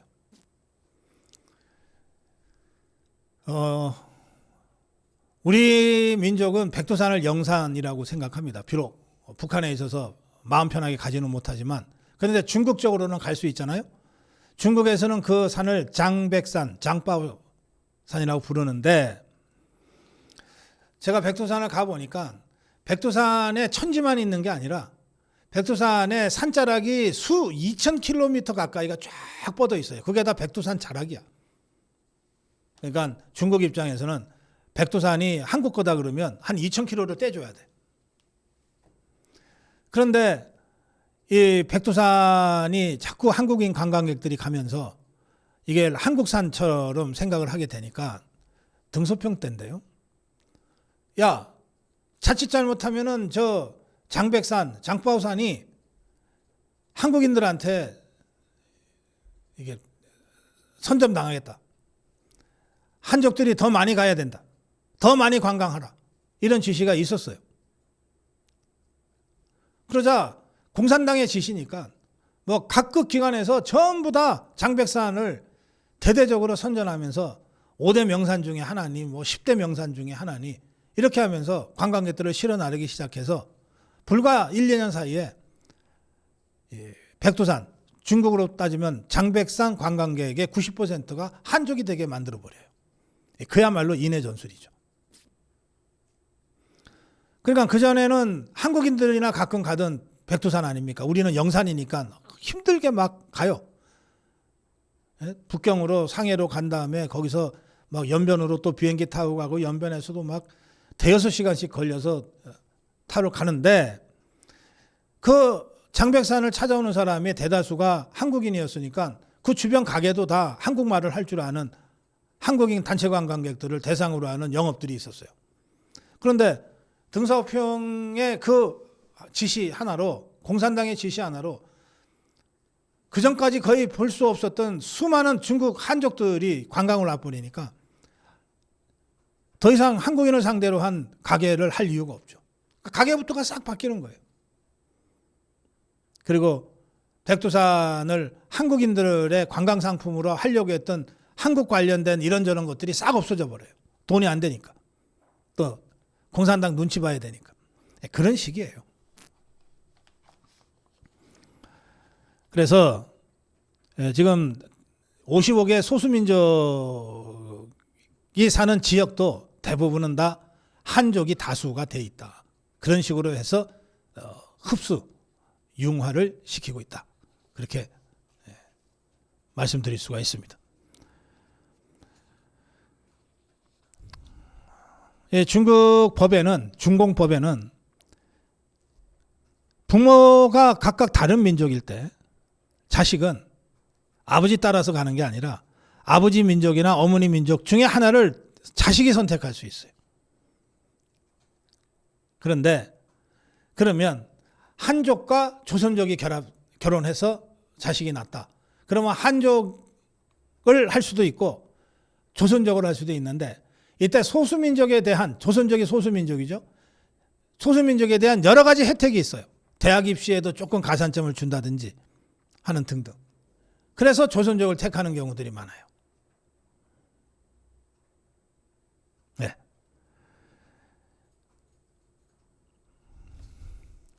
자, 중국이 세계의 경제의 세계의 공장이다. 실제로 중국의 경제 규모는 인구만큼이나 큽니다. 제조업의 부가가치 규모가 세계 1위예요. 그러니까 적어도 제조업에서는 세계 1위다.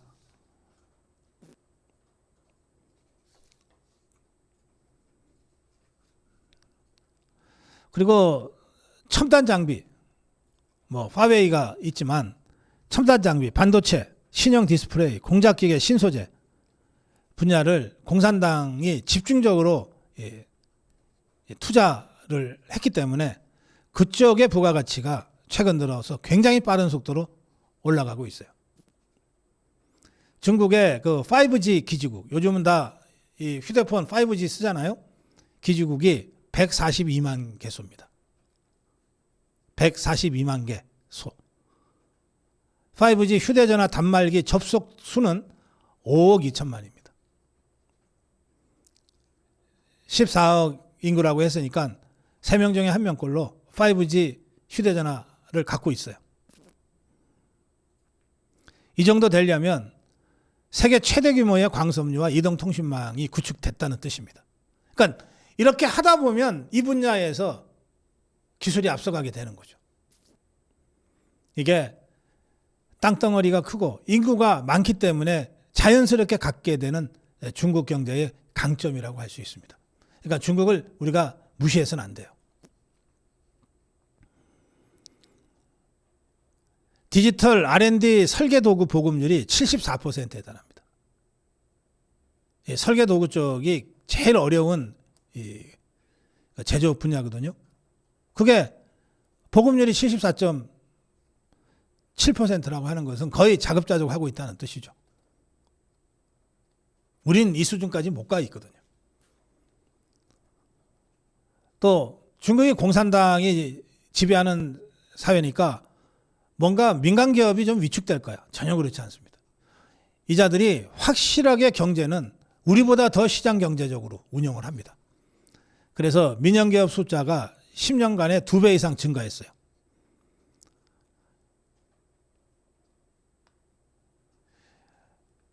(10년간) 2배입니다. 2012년에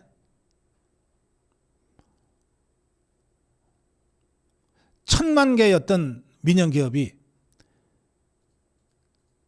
2021년에 2배 이상 증가했어요. 4천만 개로 증가했어. 4배 가까이 증가했네.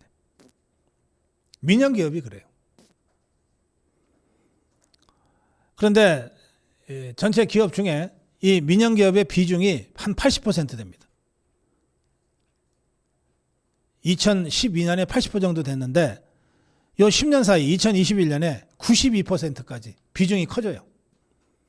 그러니까 확실하게 중국은 정치는 공산당이, 경제는 시장한테 이렇게 풀어버린 거고, 그게 등소평의 흑묘, 백묘론의 핵심입니다.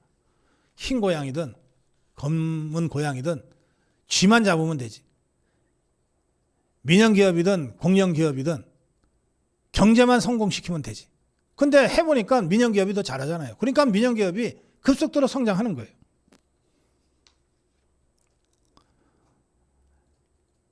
이때 민영기업을 적극적으로 활성화시키면서 나왔던 정책이 뭐냐? 금지하지 않으면 진입하라. 그러니까 완전히 네거티브 정책을 썼어요. 네거티브가 표현은 네거티브지만 뭐냐면 뭐뭐는 하지 마라 빼놓고는 다 할 수 있다는 게 네거티브예요. 네거티브 규제인 거예요. 뭐뭐는 하지 마라고 하는 것을 한 5개를 써놨어요. 그럼 나머지는 그게 뭐든 다 할 수 있다는 뜻입니다. 포지티브 규제는 뭐냐? 뭐뭐는 해도 된다, 뭐뭐는 해도 된다, 뭐뭐는 해도 된다요. 여기 써있지 않은 건 하면 안 되는 거예요. 그러니까 이 단어의 어감과는 달리 네거티브 규제는 그야말로 모든 것을 가능하게 하는 거예요. 안 된다는 것만 빼놓고. 그런 방식으로 이 중공이 그 민영기업을 권장했어요. 그래서 금지하지 않으면 진입하라. 제한하지 않으면 진입하라. 그러니까 적어도 기업 살리는 데는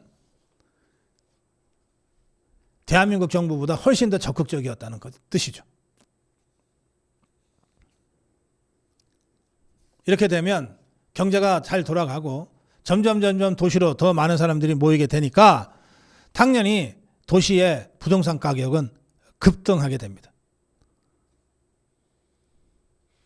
도시는 계속 팽창하게 되죠. 그래서 중국의 부동산 문제가 이만저만 심각한 것이 아닙니다. 자, 아까 군대도 중국 정부의 군대가 아니라 중국 공산당의 군대라 그랬죠. 그래서 중국 인민해방군이라고 부른다 그랬습니다. 이 인민해방군은 상비군이 190만 명, 예비군이 1000만 명입니다. 예비군이 1000만 명, 상비군이 200만 명이에요. 근데 이 예비군은 우리가 얘기하는 그런 예비군, 뭐 1년에 한 번 뭐 한 3박 4일 동원 훈련 받고 뭐 가끔 가다가 뭐 길 앞에 나가서 한 몇 시간 서 있고 이런 거 아니에요. 언제든지 동원 가능한 그런 군대입니다. 그래서 이 군대의 정식 명칭은 당에 소속되어 있는 군대이기 때문에 중국군이라고 하지 않고 중국 인민해방군입니다. 근데 이게 병력 삭감되기 전에는 현역병이 400만 명이었어요. 근데 군사기술이 발전하고 그러면서 그야말로 몸으로 때우던 것들을 기계로 대체하게 되면서 병력 삭감이 지속적으로 이루어져서 2025년 현재 상비군 200만 명, 예비군 1000만 명을 보유하고 있습니다.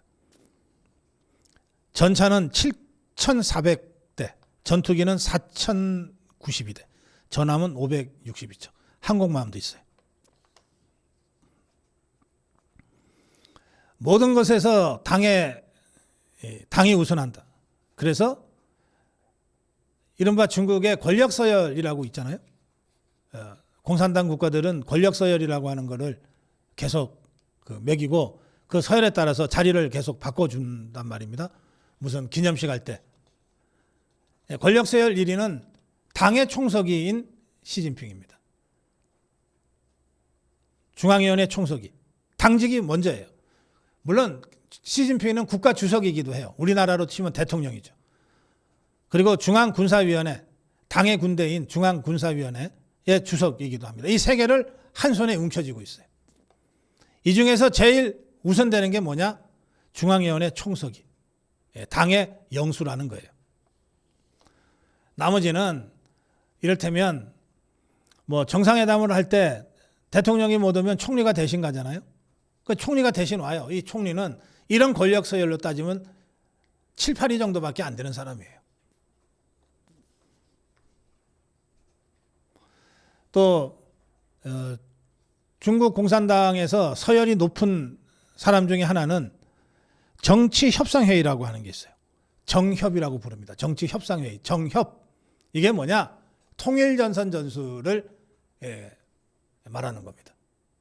이게 중국 공산당이 1차 국공, 2차 국공하면서 통일전선 전술을 효과적으로 구사해서 공산혁명을 일으키는데 성공했잖아요.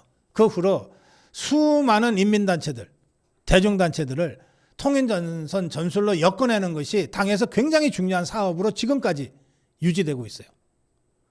그 통일전선 전술을 구사하려면 정치협상을 해야 되잖아요. 그 정치협상회의의 최고 책임자가 정협위원장입니다. 정협 주석이에요. 이게 공산당 공식 서열 4위예요. 참고로 공산당 공식 서열 1위는 시진핑, 공산당 공식 서열 2위는 국무원 총리. 그러니까 국무총리죠. 지금은 그래요. 지금은. 예전에는 뭐 7, 8위밖에 안 했지만 지금은 2위. 공산당 전국 권력 서열 3위는 누구냐? 국회의장에 해당되는 전국인민대표회의 위원장이에요. 국회의장에 해당됩니다. 4위가 바로 이 정협위원장이에요. 다른 나라에는 없는 조직입니다. 자, 이런 식으로 공산당 권력 서열이 정해져 있어요. 따라서 중국에서 누군가 좀 무슨 자리에 있는 사람 명함을 받으면 당직이 있고 지가 맡고 있는 정부에서의 공식 조직이 있고 이런 것들이 여러 개가 있어요. 그중에 제일 앞에 쓰는 것이 당직과 관련된 것이다. 그것이 제일 중요하다. 시진핑이가 권력을 잡고 난 다음에 등소평이 절대 해서는 안 된다는 짓을 하기 시작했습니다. 너무 잘난 체 마라 이거죠. 등소평이가. 조건이 충분히 무르익을 때까지는 참아라. 준비해라. 조건이 다 구비된 다음에 우리의 본심을 드러내라. 이게 등소평이가 죽기 전에 남긴 유언인데 시진핑이가 그 등소평의 유언을 지키지를 않았어요. 준비도 되지 않았는데 실력도 없는 것이 정말 다시 세계 제국이 되겠다고 1대1로라고 하는 것을 불쑥 들고 나온 거예요. 그러니까 시진핑이가 권력을 잡을 때 취약했기 때문에 이런 중국 중화주의를 다시 한번 구현하자고 하는 강력한 이 상징과 슬로건을 내세워서 반대파를 축청하고 중국을 하나로 만들기 위한 어떤 면에서는 고역책으로 내세운 게 1대1로라고 할 수 있습니다. 1대1로. 실크로드를 다시 구현하겠다는 거예요. 이 1대1로를 당 서열, 권력 서열 1위인 시진핑이가 자기 브랜드 대표 상품으로 딱 내세우니까 중국 공산당과 모든 조직이 이 1대1로와 관련해서 뭔가를 안 할 수가 없잖아요. 그래서 이루어진 게 아세안, EU, 아랍연맹, 아프리카연합, 아시아협력대화 수많은 조직이 이제 이 중국 공산당 시진핑 1대1로를 찬성하는 성명을 발표하고 막 이렇게 하는 거예요. 그러면 이거 성명 하나 발표할 때마다 중국은 뭔가를 선물을 줘야 돼요. 세상에 공짜로 되는 일이 어디 있어요. 1대1로가 뭔지도 모르는데 지지 성명은 해야 되겠고 뭔가 받아야 할 거 아니에요.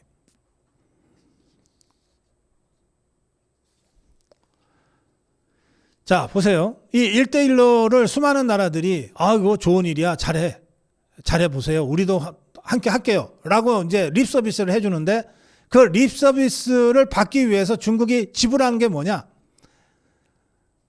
해당 국가에 중국이 돈을 빌려줘요. 차관을 줘요. 또 그 국가의 인프라 건설을 중국 기업이 해줘요. 그리고 중국인 노동자들을 보내서 해줘. 건설이 끝나면 차관을 빌려주고 그 차관으로 건설을 한 다음에 건설이 끝나면 그 차관으로 돈을 받아. 그러면 결국은 빌려주고 빌려받는 형식이지만 그냥 공짜로 일해 준 거지. 이런 식으로 해준 대가로 1대1로에 대한 지지를 받는 거예요. 자, 제가 지금 쭉 말씀드리는 중국 공산당의 권력 구조나 또는 시진핑 권력이 얼마나 취약한지, 그 다음에 소수민족 문제가 얼마나 심각한지, 얼마나 예민한 문제인지, 또 과연 중국이 이 정도의 경제대국이라는 덩치에 걸맞게 내용이 제대로 차 있는지 아니면 소아당뇨병에 걸린 소아당뇨 환자처럼 겉으로는 덩치가 커 보이는데 실제로는 지금 속으로 굉장히 위험한 상태인지 등등에 대해서 앞으로 우리 중국 전문가들이 자세한 설명을 2주에 걸쳐서 여러분께 해드릴 겁니다. 제가 이제 이런 문제의식을 가지고 이런 중국을 앞으로 샅샅이 해부해서 여러분께 내용을 전해드리겠다고 말씀드리면서 이제 마지막으로 제가 한 가지 드릴 말씀이 있습니다.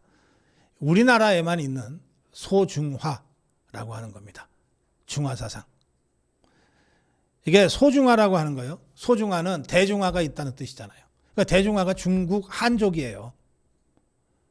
한족인데 이 한족이 명나라를 끝으로 해서 중국에서의 지배권을 상실했어요. 명나라까지는 한족의 왕조예요. 당나라, 명나라, 송나라 다 한족이에요. 한족. 주나라부터 시작해서. 그런데 명나라가 망하고 난 다음에 중국을 통치한 나라. 그게 청나라거든요. 만주족, 거란족이에요. 한족이 아니라고요. 물론 원나라도 있었죠. 몽고족. 그렇지만 원나라 이후에 명이 서가지고서 최근까지 있다가 이 명나라가 망하면서 이제 다시 이민족인 만주족한테 뺏깁니다. 그게 청나라입니다. 바로 그때 명청 교책입니다. 바로 그때 우리나라는 조선이었습니다. 조선이 그전에도 모화, 중국을 사모하고 존경하고 따르는 그런 중화주의, 모화주의가 있었는데 명나라가 없어져 버렸잖아요. 망해버렸잖아. 그러니까 조선의 사대부들이 너무 황당해한 거예요. 너무 당황해한 거야. 우리가 모시던 천자국가인 한족의 명나라가 없어졌다. 그리고 우리가 오랑캐라고 막 무시하던 청나라가 들어섰다. 만주족이 들어섰다. 야, 이거 어떡하냐. 큰일 났다. 그때 조선 안에서 우리야말로 명나라의 그 중화를 잇는 작은 중화다라고 하는 주장이 나타나기 시작해요. 그게 소중화입니다.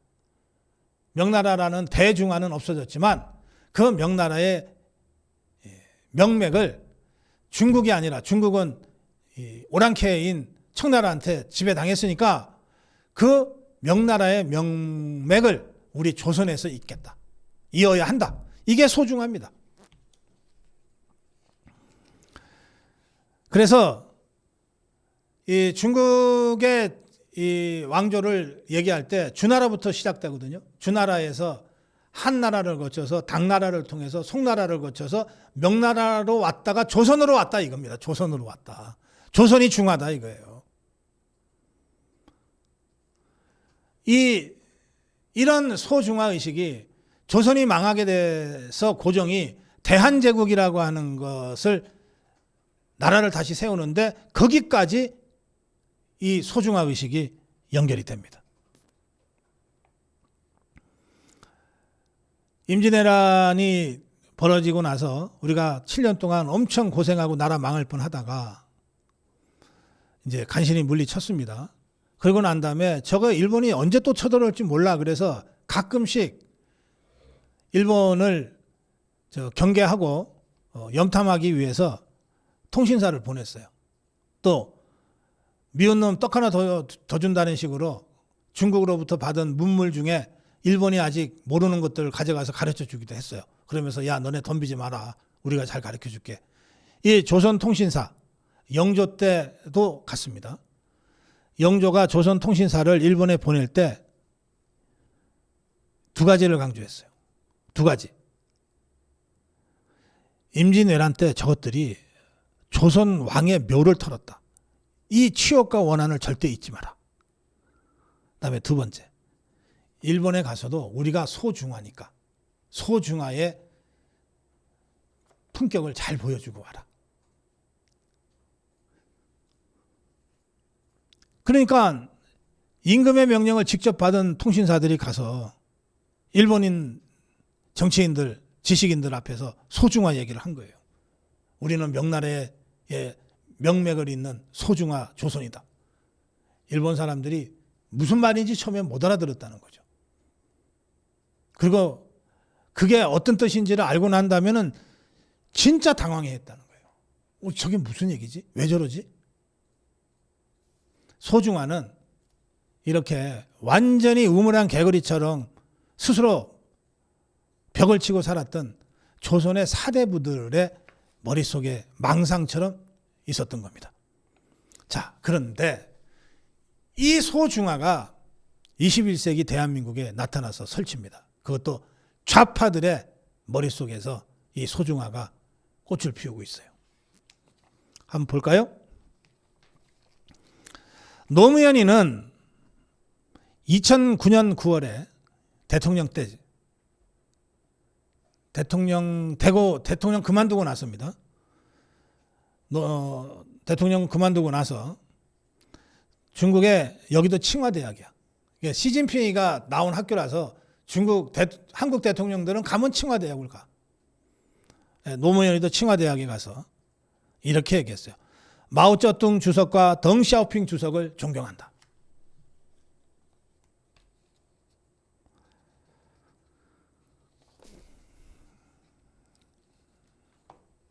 박원순이 지금은 죽고 없지만 서울시장 할 때 2015년입니다. 이렇게 얘기했어요. 북경으로 이제 중국으로 관광 세일즈를 떠났습니다. 그래서 베이징에서 기자간담회를 하면서 이렇게 얘기했어요. 중국이 빠르게 성장하고 있는데 우리가 그 중국의 성장에 편승을 하는 게 우리한테도 이익이다. 하면서 무슨 말을 했냐. 파리가 만리를 가는데 날아서는 만리를 갈 수 없지만 말 궁둥이에 딱 붙어가면 만리를 갈 수 있다.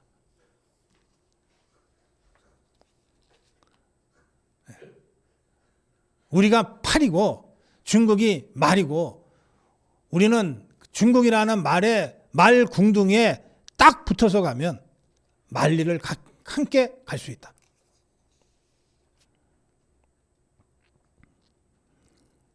그러면서 시진핑 주석의 1대1로 이거 우리가 손해볼 일이 하나도 없다. 오히려 지금 교착 상태에 있는 한국 경제를 성장시킬 수 있는 절호의 기회다. 시진핑 주석의 1대1로에 파리처럼 딱 붙어서 가자.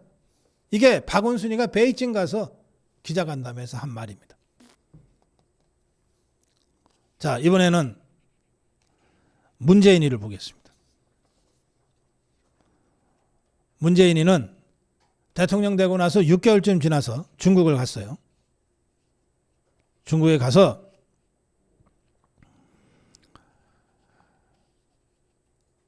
베이징 대학교에서 연설을 했습니다.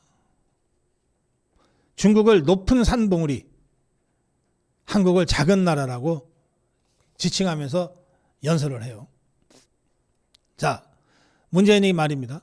중국은 단지 중국이 아니라 주변 국가들과 어울려 있을 때 그 존재가 빛나는 국가다. 높은 산봉우리가 하나만 우뚝 있는 게 아니라 높은 산봉우리가 주변에 많은 산봉우리와 어울리면서 더 높아지는 것과 같다. 박원순이는 우리를 파리로 중국을 말로 비유했고 문재인이는 우리를 주변에 낮은 봉우리 중국을 우뚝 서 있는 높은 봉우리로 비교해서 연설을 했어요. 그러면서 그런 면에서 중국몽 1대1로 중국몽 이거 시진핑이 맨날 하던 얘기입니다. 중국몽 이건 중국만의 꿈이 아니라 아시아 나아가 전 인류와 함께 꾸는 꿈이 되길 바란다. 그러면서 이렇게 마지막 결론을 맺습니다. 한국도 작은 나라지만 책임 있는 중견 국가로서 중국의 꿈, 중국몽에 함께 할 것이다.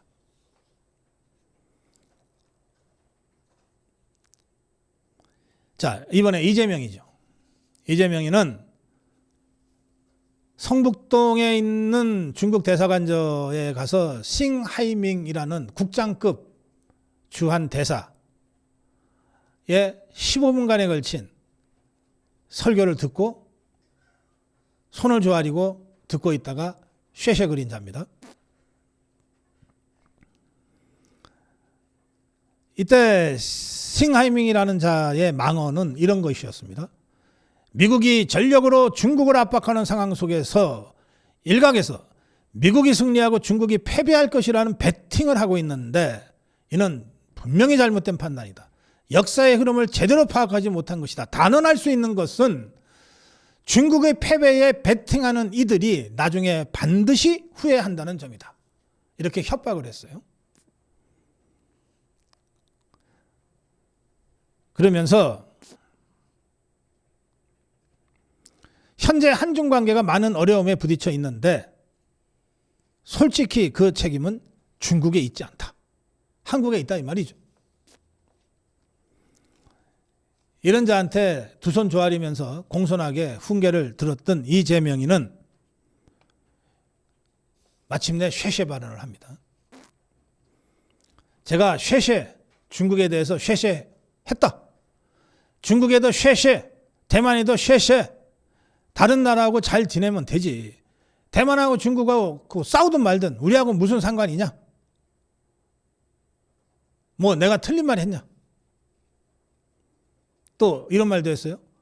제가 일본 대사한테도 쉐쉐 하려고 하다가 일본 대사가 중국말을 잘 몰라서 못 알아들을 것 같아서 감사하문이다 그랬다. 뭐 잘못됐냐?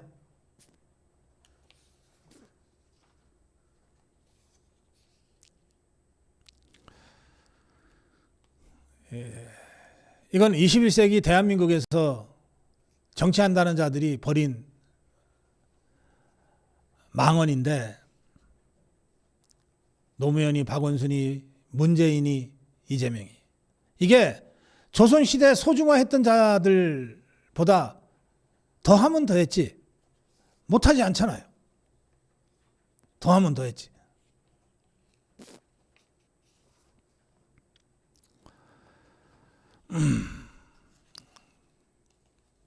그래서 이런 자들이 지금 권력을 잡고 있기 때문에 정말 중국을 상대로 한 미국의 중국식 표현을 빌면 초한전이 전개되고 있는 이 상황에서 한미동맹을 소홀히 하고 중국한테 쉐쉐거리면서 말엉덩이 뒤에 붙은 파리 노릇을 하다가 한미동맹 완전히 파탄내고 한미일 삼각안보체제 해체당하고 그리고 정말 파리만도 못한 대접을 받게 될까 봐 많은 분들이 걱정하게 된 겁니다. 지금 중국 공산당은 올해 1억 명을 돌파할 전망이라고 합니다. 보통 공산당, 공산주의 국가에서는 인구 대비 15%에서 20% 정도를 공산당원으로 입당을 시켜요. 인구 대비 20%는 뭐냐? 10명당 2명 아닙니까? 그러면 5명당 1명, 5명당 1명꼴로 공산당원이 당원 아닌 4명을 감시할 수 있게 되기 때문에 5명을 한 단위로 묶었을 때 감시하기가 제일 용이하다고 하는 건 역사적 경험이거든요. 5가 작동법. 그런 겁니다. 그래서 보통 인구의 20% 또는 15% 정도를 목표로 당원 모집을 하는데 지금 중국의 인구가 14억이라 그랬잖아요. 그리고 공산당이 1억 돌파한다. 올해. 그러면 거의 한 7% 정도, 인구의 7% 정도, 8% 정도가 이제 공산당원이 되는 것이고, 이 공산당의 오랜 경험 속에서 보면 저것들이 분명히 2억 명 정도를 공산당원으로 입당시키려고 할 거예요. 그런데 예상보다, 우리 생각보다 좀 적잖아요. 이것은 공산당을 탈당한 사람들이 많기 때문에 그렇습니다. 여러 가지 이유로 공산당을 탈당한 사람들이 많기 때문에 지금 1억 명 정도를 유지하고 있는데 분명히 1억 5천에서 2억 명 가까이 중국 공산당원들을 더 입당시키려고 할 겁니다.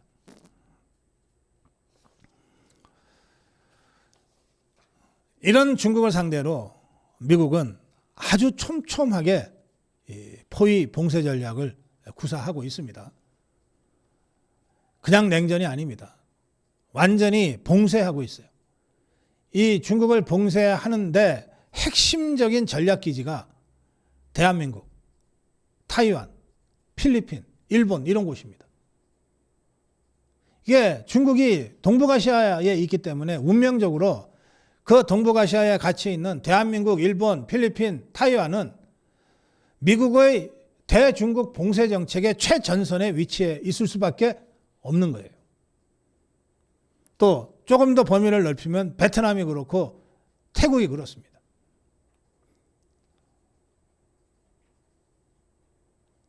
베트남에 대해서 미국 정부가 들인 공은 엄청나게 큽니다. 베트남 전쟁으로 미국이 지고 난 다음에 가장 먼저 베트남을 찾아가서 베트남의 개혁개방 정책을 지원하고 실질적으로 이끌어낸 것이 미국이에요. 왜? 중국 봉쇄가 너무나 중요한 전략적 과제니까. 그러니 미국이 대한민국, 중국의 봉쇄 정책에 있어서 최첨단에 위치하는 대한민국의 정부가 쉐쉐나거리는 친중 정권인지 아닌지를 판별하는 것은 너무너무 중요한 전략적 문제 아니겠습니까? 그래서 대선 전부터 이재명이의 쉐쉐거리는 친중 성향에 대해서 경계를 했던 겁니다. 저는 트럼프가 이재명이가 권력을 움켜잡고 난 한 달이 지났지만 아직 한 번도 만나주지 않고 있는 것도 이런 대중국 봉쇄 정책의 연장선에서 과연 대한민국의 권력을 장악한 이재명 종북주사파 개딸 권력이 과연 미국의 대중국 봉쇄 정책에 적극적으로 복무할 것인가에 대한 판단을 아직 제대로 내리지 못한 결과라고 생각합니다. 중국 언론들도 이런 점을 보고 있어요.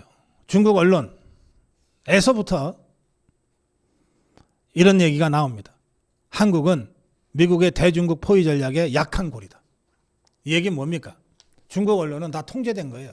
중국 공산당에 의해서. 그럼 중국 공산당이 미국이 자신들을 엄청나게 강한 이 압박을 하면서 포위 전략을 쓰고 있는데, 봉쇄 전략을 쓰고 있는데, 그 중에 한국이 이걸 돌파하는데, 봉쇄 전략의 고리를 돌파하는데 가장 취약한 지역이다. 핵심 고리다. 이거 아니에요. 그러면 이 한국에 쉐쉐거리는 종중 정권이 들어섰는데 이게 우연이겠습니까? 과연? 이게 과연 우연이겠습니까? 이 종북 정권을 들어서게 하는데 중국이 어떤 형태로든 초한전 수준의 작업을 하지 않았을까라고 하는 합리적 의심이 제기되는 거예요. 이 부분과 관련해서도 앞으로 2주간 연재될 중국 전문가들의 특강에서 많은 시사점을 받으실 수 있을 겁니다. 자, 그래서 이런 저희들의 문제의식을 담아서 14번의 강의를 저희들이 녹화했습니다. 잠깐 그림 좀 보여주세요.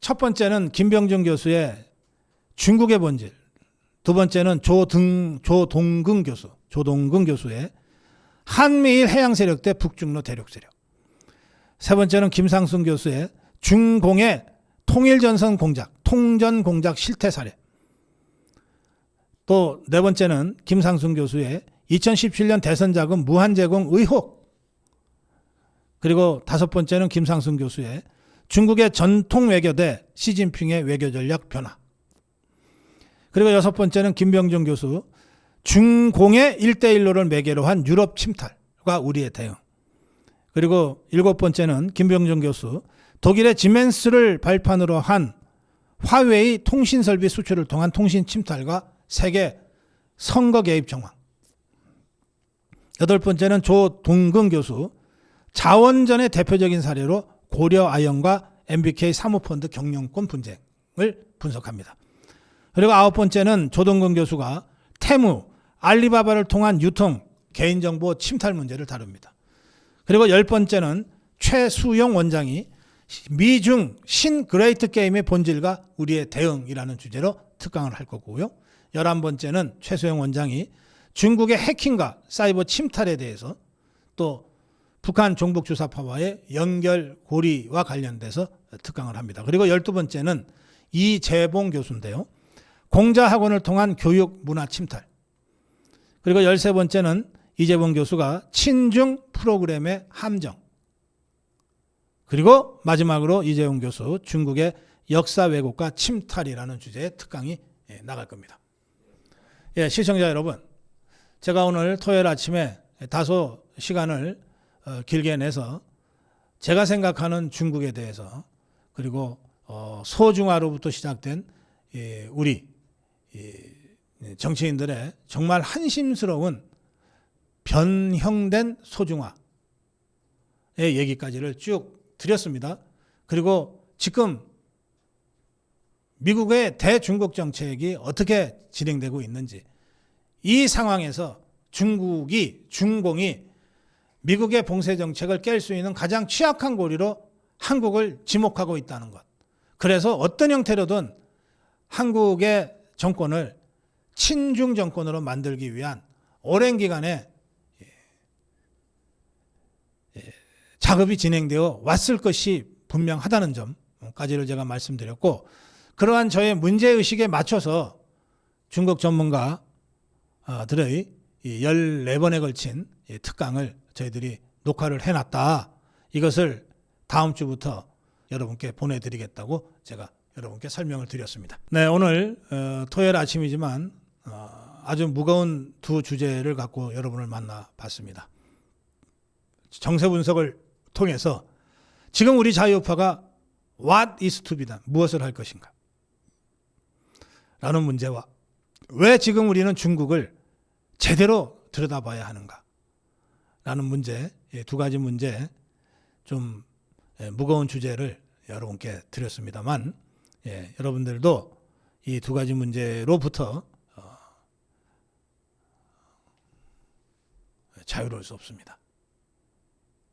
여러분들이야말로 이 두 가지 묵직한 주제를 어떻게든 풀어내야 될 주체들입니다.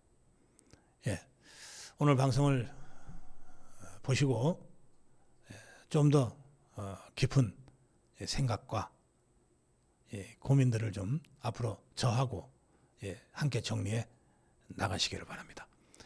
오늘 방송 여기서 마무리하고요. 저는 월요일 아침 8시 생방송으로 여러분 다시 뵙겠습니다. 좋은 주말 보내시기 바랍니다. 고맙습니다. 네, 여러분, 맛있는 단백질 알부민 아시죠? 알부민 100만 병을 판매 돌파했어요. 보니까 마시고 싶네. 죄송해요, 제가. 좀 달라졌네.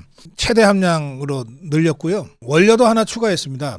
그동안 알부민이 로얄 젤리하고 골드 키위 유산균으로 만들었었는데 여기에 상황 아시죠? 상황 농축 분말을 첨가했어요.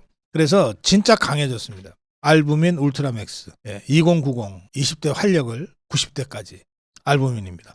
로얄 젤리와 골드 키위에 더해서 상황 농축 분말까지 이렇게 하고 용량도 늘렸습니다. 알부민 2090 이렇게 업그레이드 되고 아주 파워풀해진 알부민이니까 이번에는 꼭 한번 직접 경험하시면 좋겠습니다.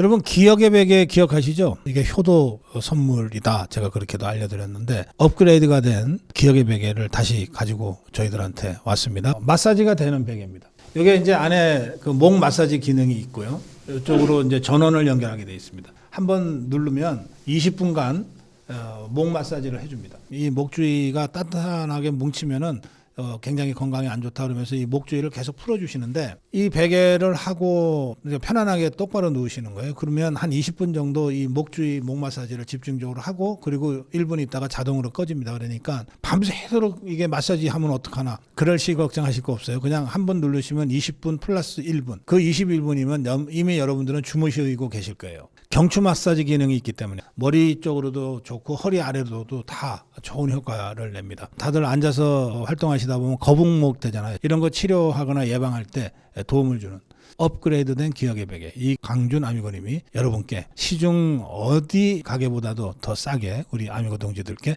보급해 드립니다. 꼭 한번 경험하시기 바랍니다. 시청자 여러분, 오늘 제가 새 상품 하나를 소개해 드리려고 합니다. 마가목 진액인데요. 마가목 울릉도 특산품인데요. 예로부터 이제 울릉도 주민들은 이걸로 이제 술을 담궈 드시기도 하고 차로 마시기도 합니다. 중풍, 어혈을 치료하는데 아주 특효가 있다는 게 동의보감의 설명이에요. 중풍, 어혈, 그러니까 피를 풀어주는 거죠. 비타민 C도 많고 카로핀, 폴라보노이드 이런 성분이 함유되어 있어서 기침, 가래, 삭히고 기관지 치료에도 효과가 있다고 알려져 있는 약용식물입니다. 제가 조금 전에 한 잔 마셨는데요. 아주 진하더라고요. 이 마가목 열매를 끓여서 추출한 액체입니다. 그래서 한 포나 두 포 정도를 그대로 드셔도 좋고 따뜻한 물에 타서 차로 드셔도 좋습니다. 특별 할인 행사도 합니다. 2+2 하고 있습니다. 건강식품입니다. 마가목 진액 제가 소개해드렸습니다.